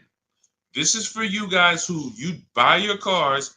3 years down the road, you want to turn around and trade them in. This is the scenario. We're going down the road. Remember, this is the 8-year rule exercise. I'm showing you that one of the mistakes you make is you don't know when to buy and when to lease. No, it doesn't depend on when. Eric, we haven't gotten there yet. It doesn't depend on how many miles you drive. We are simply talking about two people who drive off the dealership in a car, the same car, and one person is paying $175 a month less than them. You're overthinking. That's it. Well, we'll get to mileage. We'll get there, but let's lock in. 3 years down the road, the buyer wants to replace their car. Now, based on this loan that I just laid out for you guys, based on this 6-year loan with a low interest rate that no one is getting, not many people are paying $399. This is the scenario. The buyer is going to owe $23,000, $23,400 when they get out of this, when they want to get out of this vehicle in 3 years. Now, a $40,000 vehicle, is it fair to say that the value of a $40,000 vehicle after 3 years would be about $24,000? Is that fair? Type fair if that's fair. Type fair. $40,000 vehicle, brand new, 3 years old. You want to trade it. You want to sell it. Let's say we could get $24,000 for it. Is that fair? Type fair. Type fair. Let's go. Shout out to the people. I see you. Thank you, Lonnie. Thank y'all for hitting those likes on TikTok. Thank y'all for running those likes up. Now, so the buyer wants to get out. Now, if the buyer wants to get out, you have $24,000. Listen, the buyer owes $23,400. Their car is only worth $24,000. How much are they making? Look how much the buyer paid. The lease person is $175 per month richer. If you were the leaser, you're $175 per month richer, $2,100 a year richer than the person who bought. Look, so now in this same scenario, this is what the buyer needs to catch up. The buyer must make $6,300 to be able to break even to what the lease person paid. If the buyer does not make $6,300, they overpaid, they paid more than the leaser. But in this scenario, we just all agreed that a fair market value for that car would be $24,000. The buyer's only going to make $600 when they sell the car. And this is why you go to trade your car in 3-4 years, you're never happy with what they're giving you. You're never happy. Oh, my car's only worth that, because you know you paid all of this money. So in this scenario, who won so far? B or L, the buyer or leaser? After 3 years, who's won? Buyer or leaser? B or L? Come on, I need y'all to treat me. See, when we did this class, we do these classes, people engage. We get people engaged. I know it's probably, depending on what time it is, you might like Deshone. I didn't know I was about to do a car buying class. Well, you're doing one. So let's lock in so that you can protect your money, because it's a lot of people out here that want to take your money, and we want to make sure that that money stays in your bank account. Okay, so far, 3 years down the road, leaser's winning. Everybody's typing L. We can see the lease is winning. So now, what if the buyer had an accident? If the buyer had an accident, is that car worth $24,000? When they go to replace it in 3 years, is that car worth $24,000? No. They'd be lucky if they get $21,500. So now they're in a negative equity situation. Not only are they not going to make their $600 when they trade it, they're going to have negative equity. So if a buyer wants a new car, they have to pay the difference or carry that $1,900 negative equity over to their next car, which is what a lot of people do. A lot of people will literally keep rolling negative equity from one car to the next car, negative equity from one car to the next car. This is why I can help you get out of negative equity. But if you don't understand the cause, you're going to always be in negative equity. The cause is you should be leasing, but you continue to buy. So every time you take a negative equity situation, look at this line. You are literally paying for your old car in your new car. That's the formula for negative equity. You buy cars and you trade them in. Now, let's say the buyer says, nah, I don't want to, I'm going to just keep my car a little longer. Now, after 3 years, check this out. The leaser upgrades. The leaser upgrades, goes get the 2027 version. Full warranty, $500 per month. Leasing, see, the thing about leasing, I told y'all what I paid for my Infinities. I laid out my Infinity leases that I got from 2012 to 2018. I got 3 vehicles. The payments didn't change much. The payments changed about $40 from the first one to the last one I got. Leasing is going to be about the same because below market deals continue to be about the same. So the person who's leasing, they're going to upgrade. Right when their warranty was about to expire, they go to upgrade. Now look at the buyer. The buyer, 3 more years of payments at $675. The vehicle is 3 years old. Warranty expired. We're not talking about buying an extended warranty and putting more money into the car. I'm talking just apples to apples, no money down deals. Neither one of these people are putting more money into their car. The warranty has expired. That means the buyer is on their own. Let's continue. Now, after 6 years, because remember, I'm going to take you down 8 years. What you're learning right now is the 8-year rule. This is how I created in my book. Literally, as soon as you get my book, you open it up. Step 1 is the 8-year rule, which is helping you know when you should buy and when you should lease. The 8-year rule journey is what I'm taking you through, and this is how I created it. So now we look at the 6 years. Let's look at the situation after 6 years. The leaser is now finishing their second lease. They're ready to upgrade to the 2030. Again, full warranty. Now the buyer has a paid off vehicle at this point. 6 years old, was originally $40,000, but look where their financial position is. They are $12,600 poorer than the leaser in payments alone. Just in payments alone. Now we look and we say maintenance, tires and brakes. Let's say over 6 years, they got to replace tires twice, maybe brakes twice. Let's give it about $2,000 in maintenance over a 6-year period. $14,600 poorer. Who's winning so far? Type L or B. For those of you who just jumped on, we're going over when you should lease and when you should buy. You're learning the 8-year rule.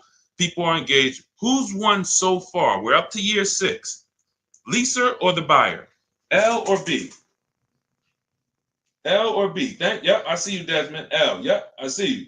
Who's won so far? Let's go. Everybody, I see you, Michael Coleman. L. John Miziak, I see you. L. Okay, everyone's clear. Mike Ferguson, I see you. L. So, up until 6 years, with 2 people driving off in the same exact car, the leaser has won if they got a below market lease. And watch this. Remember this, y'all.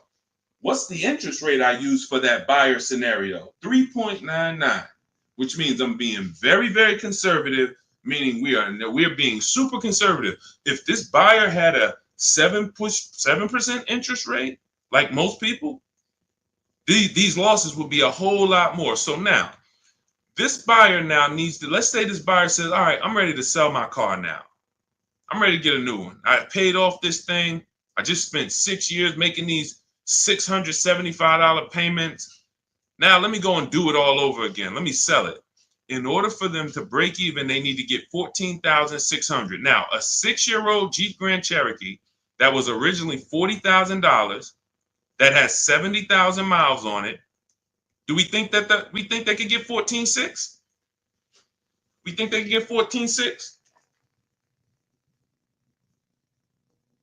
I think so. I think if they didn't have too many accidents, I think 14.6 might be, what would you pay for a 6-year-old Jeep with 70,000 miles?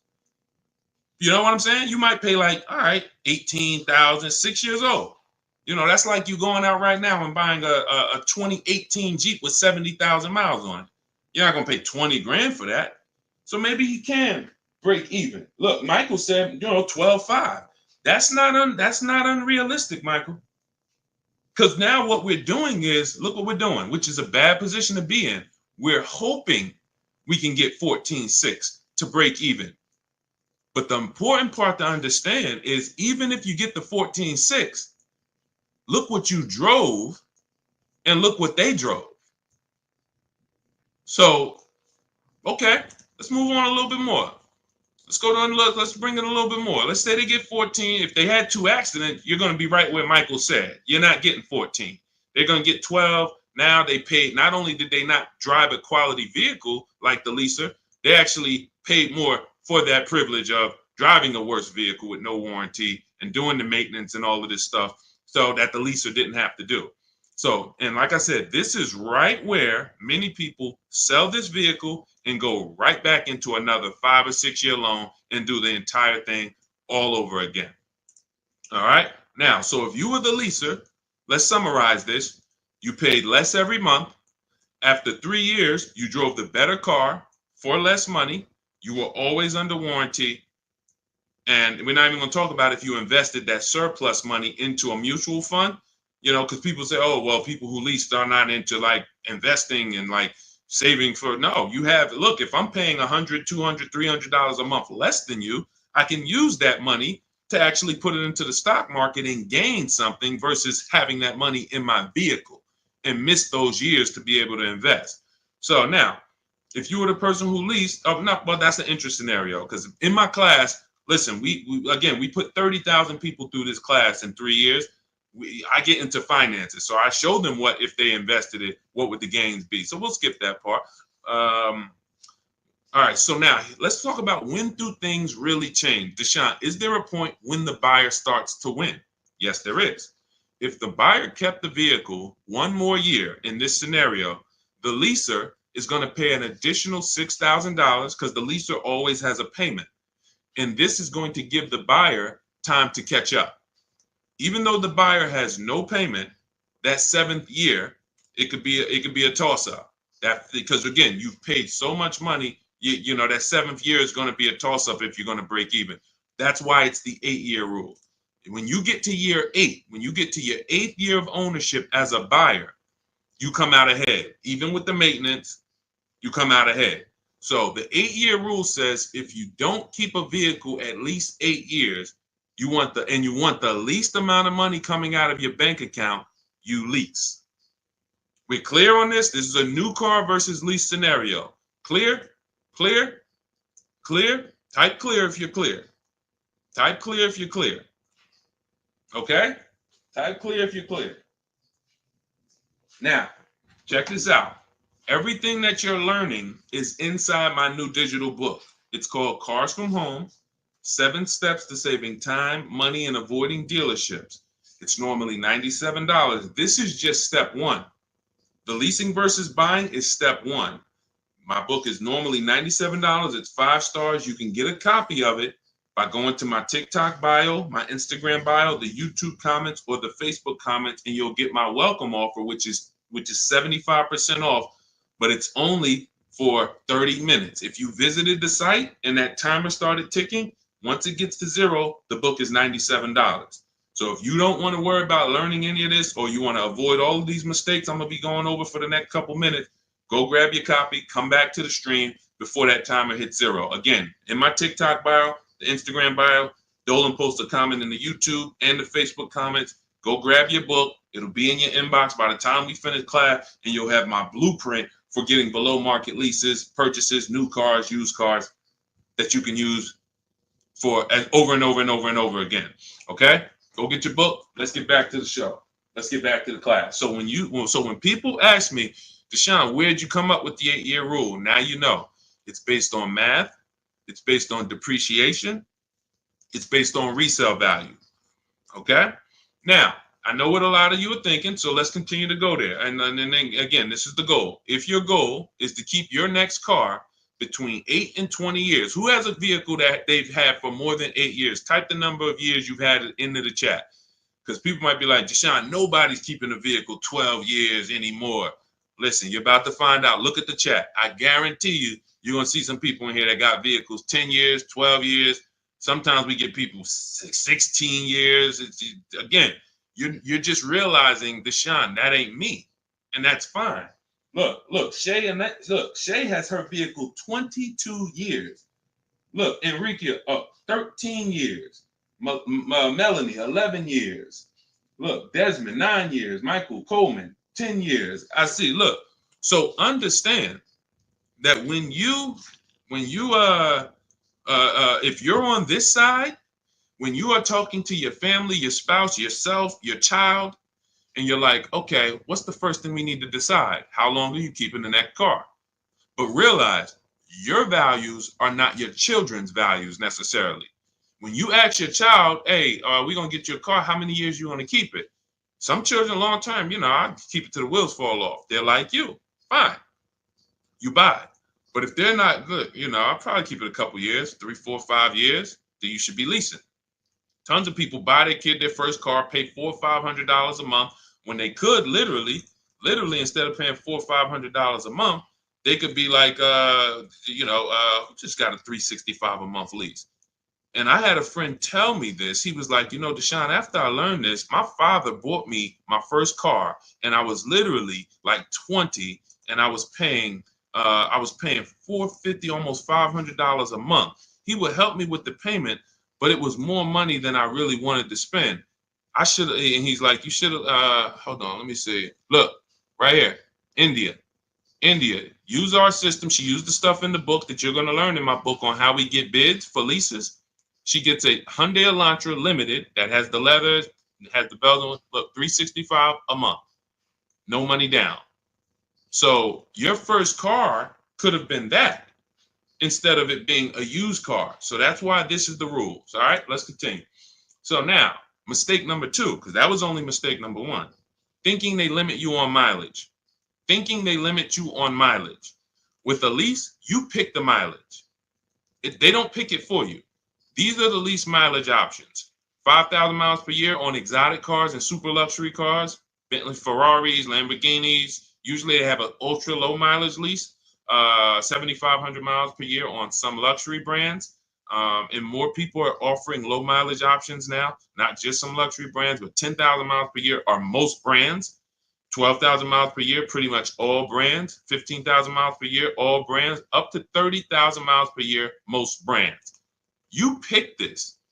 So whenever you hear somebody that leased a vehicle and they said to you, well, I leased, but they limit, they tell you how much you could drive. It's just not true. That's a myth. Now, whether the salesman told them that or whether they just assumed that was that's a myth. You pick the mileage. So now, when you hear people say this, you now have my permission. Tell them that, hey, that was a myth. You heard wrong.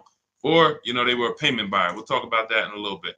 Now, mistake 3 is thinking you could drive as many miles as you want without paying because you bought the car. Thinking that, Deshone, I like to buy my cars. I want to drive as much as I want to drive. I don't want to pay for the mileage. You will not escape depreciation. You are paying. Let me show you how. All right. And everybody who's enjoying this, I want you to type $, and then I want you to hit the share button and share this with somebody who needs to hear this, because your friends are out there right now going to dealerships, not knowing this stuff and overpaying for cars. So shout out to the sharers. I appreciate you. I see you. All right. And your best friend's going to be mad when they find out you learning all this. And then they come to you in a month and tell you, man, God, I just got this horrible car deal.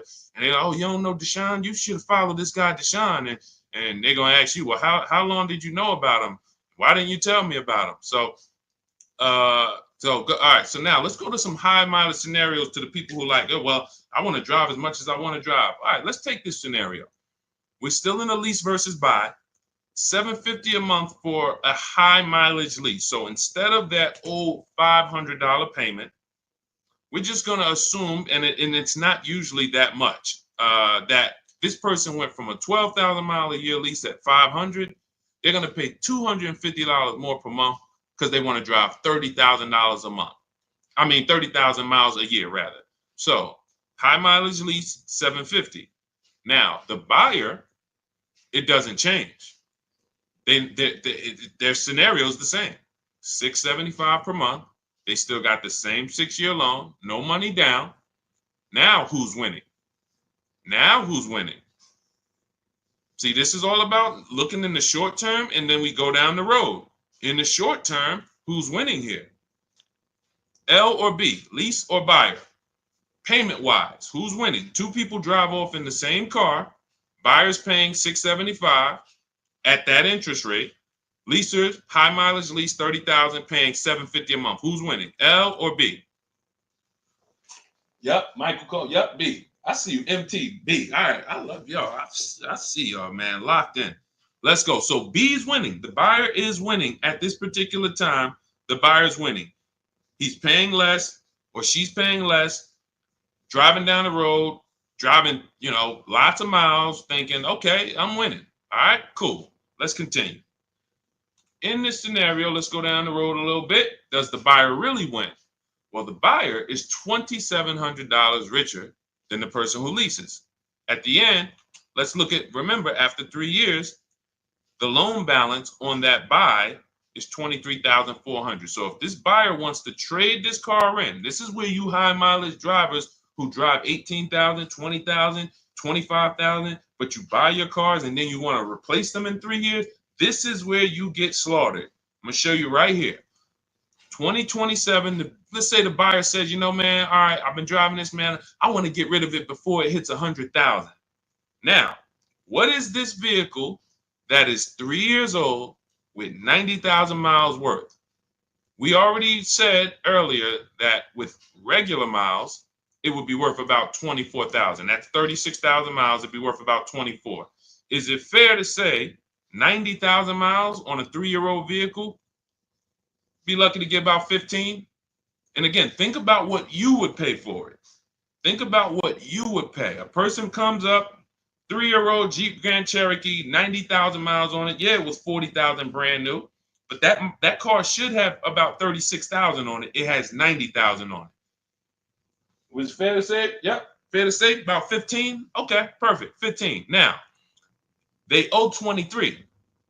So when you go to replace it, yeah, you look like you had won $2,700 richer. You got $8,400 of negative equity. That's where you lose. See, you didn't win. You just pushed all of your losses to the back. That's all you did. You're $5,700 poorer than the person who leased. Look. So, okay, before we go to the next mistake, let me show you an example about how easy it is to add a little more mileage to your lease deals. Very simple. Look at Jen. Jen leased. She got her Honda CR-V hybrid. She used our system, everything you'll learn in my book on how to get bids for leases, to get below market leases. She gets her $39,000 CR-V, $512 a month, no money down. That's what's called a 1.3% lease. Her payment is 1.3% of the MSRP. Now, she then upgraded to the 18,000 miles per year for $563. Literally, she went from $512 to $563, $50. She's able to drive instead of 12,000. Instead of 12,000, she's able to drive 15,000. Hang on one second. Let my wife see, because nobody could call me unless it's my wife, and she doesn't know I'm live. So hold on. All right. So thinking you can drive as many miles as you want because you buy, in the long term, you're fine. But in the short term, you lose. Okay? Are we clear on this? Is everybody clear? Now, what we're gonna do next is we're gonna wrap up this with a used car scenario. See, that's what we're going to do next. But before we move to this last scenario, is everybody clear that the buyer in the short term wins on a high mileage scenario in a lot of cases because their payment doesn't change? But the buyer in a high mileage scenario, the more you drive, the faster you're depreciating your car. So when you go to replace it, now you're going to eat those losses because your car is worthless. You've destroyed the value of your car. And that's true. That if there's no accidents, that's a great point. We haven't even taken into account if there's accidents. See, with a lease, you have an accident, send it through your insurance company. They fix it. You drive that thing, you can have 3 accidents in a lease and just, hey, so as long as you send it through your insurance, you drop that thing off after 3 years, you're not invested financially in the car. That is the big deal.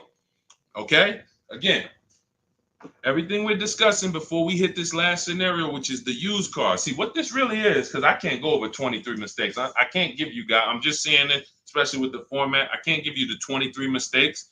In maybe next time we jump on, we'll continue with the mistakes. But what you're learning is we're doing the 8-year rule exercise. Okay, right now you're learning something that God had me create 3-4 years ago that has helped everyone who uses it to understand leasing versus buying very simply. The 8-year rule. That's why when you get my digital book, Cars from Home, 7 Steps to Saving Time, Money, and Avoiding Dealerships, you get to step 1. Step 7 is delivery. So just to give you an idea, I'm walking you through a 7-step process of how to get cars. By the time you get to step 7, it's literally delivery. But step 1 is this step. You must choose 8-year rule. Are you keeping this next car 8 years or not? If you are, we're going to buy. If you're not, we're going to shop for a lease. Okay? All right. I see everybody's clear. All right. Now, let's go to you. I know some of you, Deshone. I only buy used cars, though. So, I'm not going to ever buy a new car. Who's been taught that? Type the letter U. If you only buy used cars, you would never buy a new car. So these scenarios, that comparison we just laid out wouldn't apply to you because you're like, Deshone, I only buy used cars. I learned that from Dave Ramsey. All right, all right, let's handle this. So now let's go to mistake number 4. Buying a used car and breaking the 8-year rule. So I'm buying a used car, but I'm buying it to keep. I'm not buying it to keep it long term. I'm just gonna drive it a couple years, 5, 6 years, 7 years, and then I'm gonna swap it out and do it again. Cool. Let's look at this scenario. So again, regular lease, below market lease, $500 per month, no money down, brand new price, $40,000. Now let's look at a 3-year-old version. 3-year-old version, 26,000 miles. Is it fair to say, and I think when I was doing this, it was 2020. So that let's say it would be about 2021 right now. I think this is my old slide. See, I didn't pull this up. But anyway, let's look. The point is, let's take a 3-year-old vehicle. Let's pretend this is a 2021. Right now we're in 2024. 36,000 miles. Now, Jeep has a 3-year warranty. So unless you're getting a certified vehicle, there's no warranty on a 3-year-old Jeep. There's no bumper-to-bumper warranty. So we're using apples to apples here. Let's say, that you pay $26,000 for it. Is that a fair price? Brand new 40. You buy a good 3-year-old one, about 26.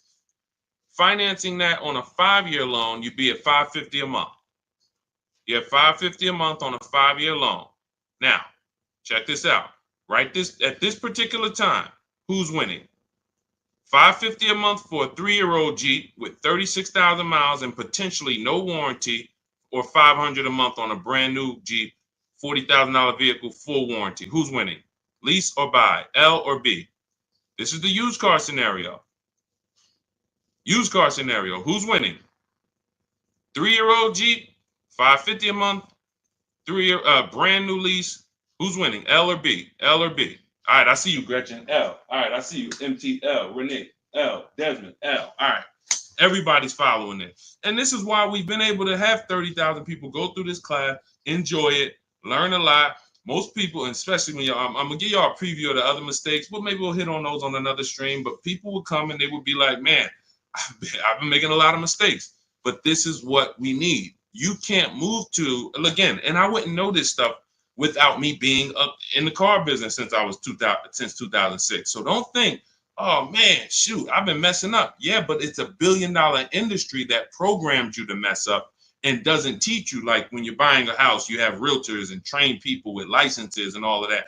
This is not that industry. So I don't want you to beat yourself up. But if you continue now, through 2 years from now, if you're still making the same mistakes, you're not taking any action to change your situation, you haven't applied anything that I've taught you, then you can, heck yeah, I'm beating you up. How long you been following me? How long you been getting this information and not applying it?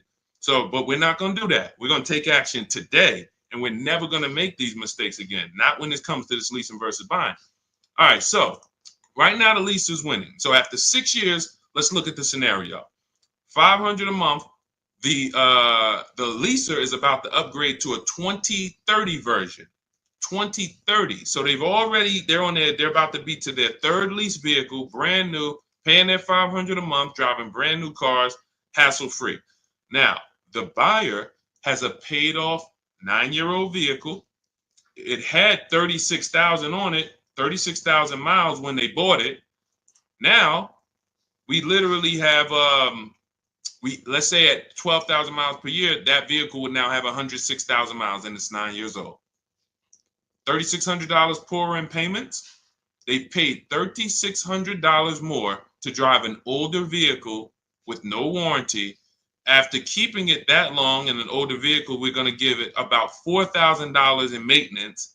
And that's just, again, brakes and tires. Let's just not even assume things go wrong. See, I know you're probably thinking, well, Deshone, something breaks. You being real generous. Yes, I am.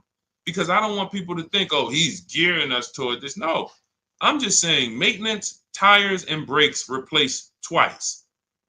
$4,000. $7,600 poorer than the leaser. $7,600 poorer, and you drove a worse vehicle. Now, the buyer needs $7,600 to break even. Will they get it? 9-year-old truck, 106,000 miles, no warranty. Maybe they'll get it. Maybe they'll get 10 grand. Maybe they'll get 3 grand. Maybe they'll get it. They need 7,600 just to break even. What would this vehicle sell for? Maybe 76. Maybe they'll retail it, sell it private party. Maybe they get it. But here's the point. If they don't get it, then what? They must get it. They must get it. And that's just to break even on price. That's not considering the fact they drove an older car. Just to break even in price, they got to get that much money for this vehicle. Okay? So what did you drive for the same money? Old vehicle, 5 years with no warranty, same money. If they can get it. This is the point. Don't break the 8-year rule. Numbers do not lie. No more. Listen, from now on, there's no more, hey, should I buy, should I lease? This is the anchor. Okay? Now you can have both in your household. Me and my wife, I would always get a lease vehicle for her. And then I always kept my vehicle for 7-8 years. And then I stuck because I would buy older vehicles. And then before I learned the 8-year rule, I would keep them by Pontiac. I had about 7 years. Then I sold it to a friend. So I would normally buy, and I bought a Mercedes, used Mercedes that I was going to keep forever, but then it got totaled. So there are situations where things happen and you do plan on keeping a vehicle, but you can't. But when we're buying, we are keeping, and you can have a person lease. So type got it if you got it. Type got it. Type got it if you got it. Type got it in the chat if you got it. Okay? Now, I want to be clear. These are not all the mistakes. You got the 3 pillars of great car deals. Look, who you buy your car from, second pillar. Who you get your loan from, third pillar. Who you sell your old car to. That's mistakes 5 through 7. Then you got, we separate these. That's mistakes 5 through 7, 3 pillars. And then look, who you gonna, mistake 9, shopping with down payments. Big mistake. See, I don't want to go over this because we will literally be on this for a long time. And we just, and I just didn't plan on, had I planned on, breaking out maybe an hour and a half to do this, then we could do it. But these are the mistakes. Now, how could you avoid these mistakes? Very simple. Grab my new digital book, Car Shopping for, this is car shopping for people that hate car shopping. But look, hold on, buying your lease out. Look, buying your lease out. Most leases are 3 years. 4-year leases are horrible. We do not do 4-year leases.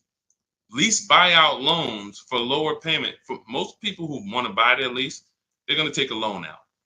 And the reason they want to take a loan out, they want a similar payment. So if they were paying $500 a month on the lease, they want to pay $500 a month or less when they buy. So they take a 6-year loan. What they end up doing is 9 years. Look, 3 years to lease, 6 years to buy, 9 years, 108 months they're paying on the same exact vehicle. And listen, so let's go more. Look, being a payment shopper, these are all mistakes that we were going over in this class. Taking loans that are too long. In my book, I have something called the Rule of 72 on the 10th birthday. Look, you should not, a 3-year-old car, your goal should be to pay off the car before it turns 10. That's when things go wrong.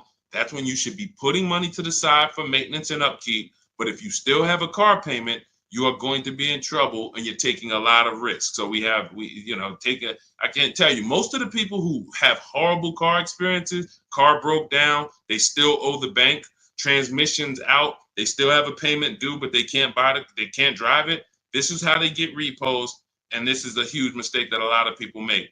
And then we have not knowing how to get rebates, not knowing how to find the best price dealers. You want to negotiate fake fees. Deshone, what about all these dealers that have fake fees? How do I negotiate them? You don't buy from them. You buy from their competition, who not only don't they have fake fees, they actually discount cars. You don't negotiate with someone who has $4,000 or $5,000 of fake fees, because now they're going to take off the 5. You think you won, good, I got them to take off all the fake fees. But you didn't realize another dealer would have taken off not just the $2,000-$3,000, maybe more. So again, these are the mistakes that literally you will avoid. But now let's go. Rebates, finding rebates. There's all types of rebates too. There's conquest rebates on new cars, loyalty rebates for leases, customer cash, lease cash, military rebate. How do you get these? By making people bid. You can't walk into a dealer and say, hey, do y'all have a conquest rebate? How much is it? They can lie to you. No, we don't have one. But, listen, where are you looking to pay? People don't know how to get the rebates. And look, I remember I sold the Maybach when I was at Mercedes-Benz. You may know it as Maybach. The vehicle had a $20,000 rebate. A $20,000 rebate. Deshone, is it rebates that big? Well, let me give you an example. Look at Sean. Sean got an F-150 Lightning. Look, shopped around, used our system, used the same things you're going to be using in my book in the step-by-step process. $73,000 vehicle, $15,500 rebate. Now, he didn't just he couldn't walk into a dealer and get that deal. He stayed at home. He got multiple bids, and the best dealer literally not just gave him the $15,500 rebate, took off another $4,990 for him. Give you another scenario. So you don't think, look, Milligan got a Mercedes just a couple days ago, $79,000, and I know I can't zoom in on that, $79,000 vehicle that she literally got for, hold on, let me show you this. TikTok, you can't see this. Look at this. $79,000 vehicle, you can see right here. Look at the rebate. Look at the discount. She got a $20,000 discount, $7,500 rebate. So some people walk in that they want to buy electric cars. Deshone, I want to buy an electric car because I want to get that rebate money. Yeah, when you think about the rebate money, what about the discount? What about the discount? That market is soft. The electric car market's very soft. We got people getting $8,000, $9,000, $10,000, $15,000 off the price. So this is the stuff that you don't know how to get. These are the mistakes you're making. And then we wrap up here. Let me wrap up, because even in the class, I couldn't go over all the mistakes. So I kind of did a summary of it. Returning your leases instead of selling them. Deshone, we're selling leases. What do you mean selling leases? How could you sell a lease? Yep, that's a mistake you've been making, not even understanding that you can sell a lease and not understanding how to know if you have equity. Paying cash for cars. If the interest rates are low, you need to be counting costs. Can I use the bank's money at a lower rate? Can I keep my money invested, making me more money? Look, not getting gap insurance when you need it is a $1,000 to $5,000 mistake. I needed gap insurance, didn't get it. Car gets totaled. Not only is my car totaled or stolen, but I got a bill coming. Look, letting a third-party restriction stopping you from selling your equity. Deshone, I got a third-party restriction. They said I can't sell it. So yeah, listen, that's just, they said you can't sell it. A third-party restriction does not mean you can't sell your lease. It limits who you can sell it to. Negotiating made-up fees. We talked about that. Ordering a vehicle without getting key things in writing. You have a vehicle that's been on order for 3 months, but you have no paperwork, no negotiated deal. You don't know what you're paying. You lost your leverage, and you're going to wait for the car to come, and then they're going to tell you, hey, this is the price. Listen, and they know you waited for it for 6 months, so they know you're not going to back out of it. So they could tell you anything, and you're going to pay it. Waiting until you need a car, 30 days or less, to start shopping. You can't say no. You're desperate. And look, if there's an emergency situation, we deal with emergency situations. Our process in my book literally takes hours, not days. Look at Ansley. Ansley got his 2024 Infiniti QX60. QX60. Look at the time frame. Look at the last sentence. First of all, look at the deal. 2024, $58,000 vehicle, $554 a month, no money down. He only gave him his first month's payment. He drove out. That's a 1% lease. I started the process Saturday, accepted a new deal Monday. They delivered the car to him on Thursday. Delivered the car to him. Look, hours. It doesn't take you to shine. Oh, man, you're going to teach us how to do this, but does it take a lot of time? Listen, I get cars in 90 minutes. You're not going to get cars in 90 minutes your first time using this. It'll take you 3 hours, 4 hours from home, though. All right, so those are the 23 mistakes. Now, I'm going to give you the two biggest fears. Hold on, that's people tapping in. Oh, no, this is the end of these slides. All right, let me go back here. Hold on, TikTok. We flip it. If you got value out of that segment real quick, just type $signs. Let me see $signs. I didn't plan on giving y'all that class that I was given that literally, hold on, let me flip my camera. You got value out of that portion, type $signs. If you learn something about if the 8-year rule is clear to you, type $. I see you, MT. Let's go. I see you, Mike. All right, I see you, Dell. I see you. All right. Hold on.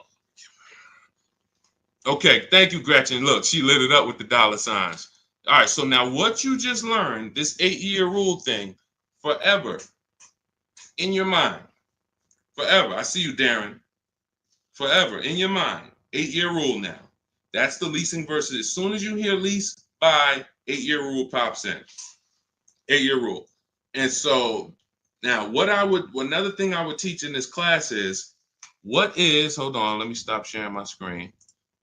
What is the two fears every single car salesperson has? The two fears every car salesman has, and you have to use them to your advantage. Thanks, Elmar. I see you. $signs. Shout out to the people who locked in, who got value out of what we just went over. The two fears. The first fear is a customer that will not come into the dealership. What is the first question when you get on the phone with any car dealership? One of the first questions they're going to try to say to you. First question. You're not even going to be on the phone with them a long time before the question comes out. What's one of the first questions you're going to hear? Anytime you're on the phone with a car dealership or a car salesman. Thank you, Carissa. When can you come in? So if a person is showing you in your early interactions, this is my intention, within a couple minutes, can you come in for a test drive? Look, exactly. So that means that's their superpower, is getting you in for a test drive. I gotta get you in. Now, that's their biggest fear, is a customer that they can't get in. Can't get them to come in. I can't get them to come into my house, get fascinated by all the fancy cars that a lot of other dealers have, that all my competition has. I can't get them to come in. Big fear. Second fear is the customer who makes them compete against their competition. A customer who is making them compete against their competition. See, we've helped you. See, I've been blessed to help over 2,000 people personally in my programs. I have a Shop with Deshone program. That's where you see a lot of these people. I have a I have a private group for people I shop with. That's my done with you program. But then I have a do it yourself. And my blueprint, for those of you who like, Sean, just give me the blueprint. Let me get the blueprint. Give me the exact steps. I'm going to do it. We've got thousands of people who have my blueprint, which is my new digital book, Cars from Home, 7 Steps to Saving Time, Money, and Avoiding Dealerships. You can get your copy as my welcome offer to you in my TikTok bio, my Instagram bio, the YouTube comments, or my Facebook comments for 75% off. It's normally $97, but if you go there before 30 minutes, only 30 minutes, that's a 30-minute welcome offer. If you get there before 30 minutes, you can get it for 75% off, which is $24. So go there, grab your book, come back to the stream. You might still be able to listen to us. But the point is, I know from working with all these people over the last 3 years that 8 out of 10 dealers are not going to give you a below market deal. It doesn't matter how much you negotiate. They're not going, if the below market deal is here and let's say the starting price is here, the below market deal is here, 8 out of 10 dealers are not going to go below this. That's just where they rather sell the car to someone else. I'm not going here. Now, another dealership, what we call the 20%, will go here. So how do we get the dealers that's going to go here? We use the 2 biggest fears that every car salesman has. We combine them. We're not going into the dealership, and we're making them compete against their competitors, and then we're finding the 20% here. That's how you do it. So that's what my book is. My book is a system. When you're shopping for a used car, you're looking for a Honda Accord. Literally everyone who has a Honda Accord, you're making them compete with each other. Everyone that has a Honda Accord, you're making them compete. I have a system in my 3rd step. I help you budget and know exactly what you can afford. But then I have a system where I help you see multiple goals below that. Yeah, my max goal might be I could spend, $22,300, but I help you see multiple goals, starting with a no money down goal and a short loan and all of that. Again, it's proven. Google it. You can read the reviews. You can see all the 5-star reviews. But the point is, that's how you get the below market deals. You don't get them by negotiating. You get them by making dealers compete and staying in your house for most of the process. The only time you need to be in a dealership with our process is when you're test driving or when you're picking up your car. Now, and you see in Ansley's case, they delivered the car to him. He was never even there. So everything you just learned, if you want to avoid all the rest of those mistakes, you're like, we went deep on the 8-year rule, but I went over 23 mistakes. It's like, Deshone, I couldn't go deep on those. Being a payment shopper. My book is going to help you never be a payment shopper again, because you're going to separate your loan from who you buy your car from. That's another mistake. I mentioned the 3 pillars of great car deals. Who I buy my car from, I need to get bids. Who I get my loan from, I need to get bids. Who I sell, not trade, who I sell my old car to. Lots of cash buying companies. I need to get bids. And I'm separating these transactions. I'm never mixing them. When you walk into I got alarms going off and everything. When you walk into a dealership and you buy a car from them, get a loan from them, and trade your old car to them, you just gave them 3 transactions. No way for you to get a great deal. It's impossible. How is it impossible? You just gave them 3 transactions and you didn't bid out each one. Even if you bid out the first, it's impossible. There's money in all of them. Okay?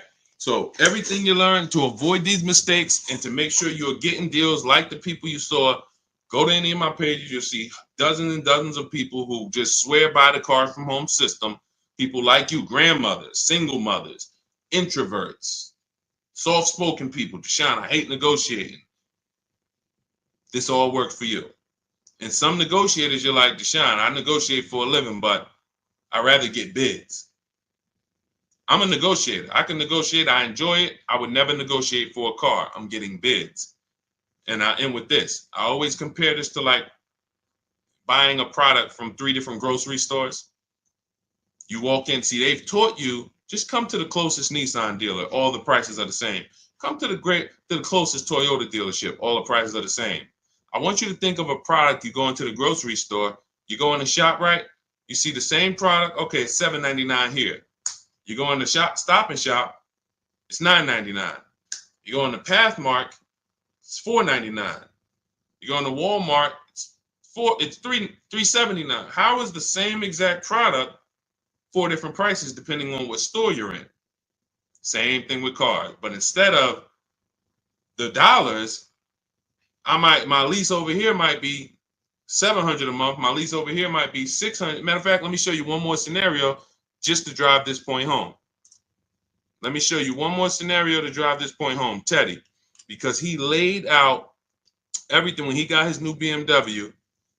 He shared, he's like, look, he said, look, I will never, I repeat, never lease now or buy. You know, if you buy and get bids, you'll see it's the same thing. He said, I'll never do this any other way. From start to finish, it took just 6 days. Contacted 25 dealers. That's in my book. I'll show you how to connect with 25 dealers. Takes about 20 minutes.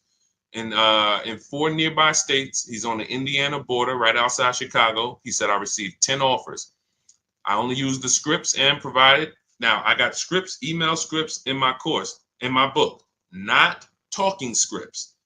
I'm never going to give you talking scripts to say and go in there and now remember what Deshone told me to say. Never. So now look, he gets a $73,000 BMW, almost $74,000, $856 a month. $856 a month. The dealer's initial offer was $937. I have a calculator in my book where you put all the offers you get in it, and then it spits out counter offers to send to them. He uses the counter offer. He ends up closing his deal at $856 a month. Now look, his highest offer, because remember what I told you, y'all learning a lot today. Remember the 80%. 8 out of 10 dealers are never going to go below this. Doesn't matter what you do. Doesn't matter. You're in the wrong dealer. So he said my highest offer was $1,123 a month from another dealer. There's a dealer that offered him this vehicle for $1,123. That was their best offer. His local dealer, his closest dealer to him, $986. He gets $856 a month. This is the importance of multiple offers. It's not like potato chips where it's a $2, $3, $4 difference. It's $200, $300, sometimes $400 difference. And we already know this.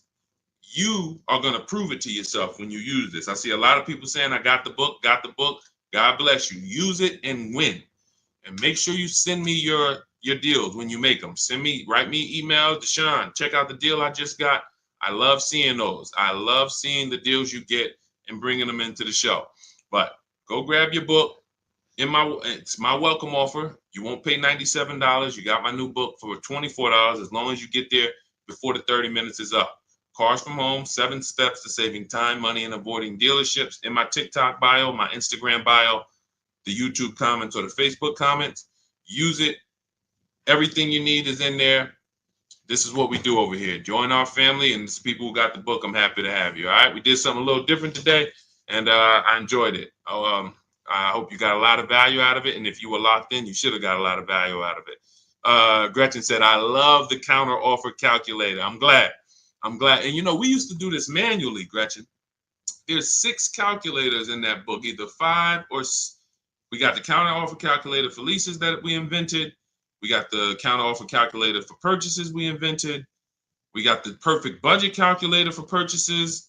You've never seen it. You can't get these the calculators alone are worth the price of the book. This is proprietary software. You can't Google let me find this calculator on Google. It doesn't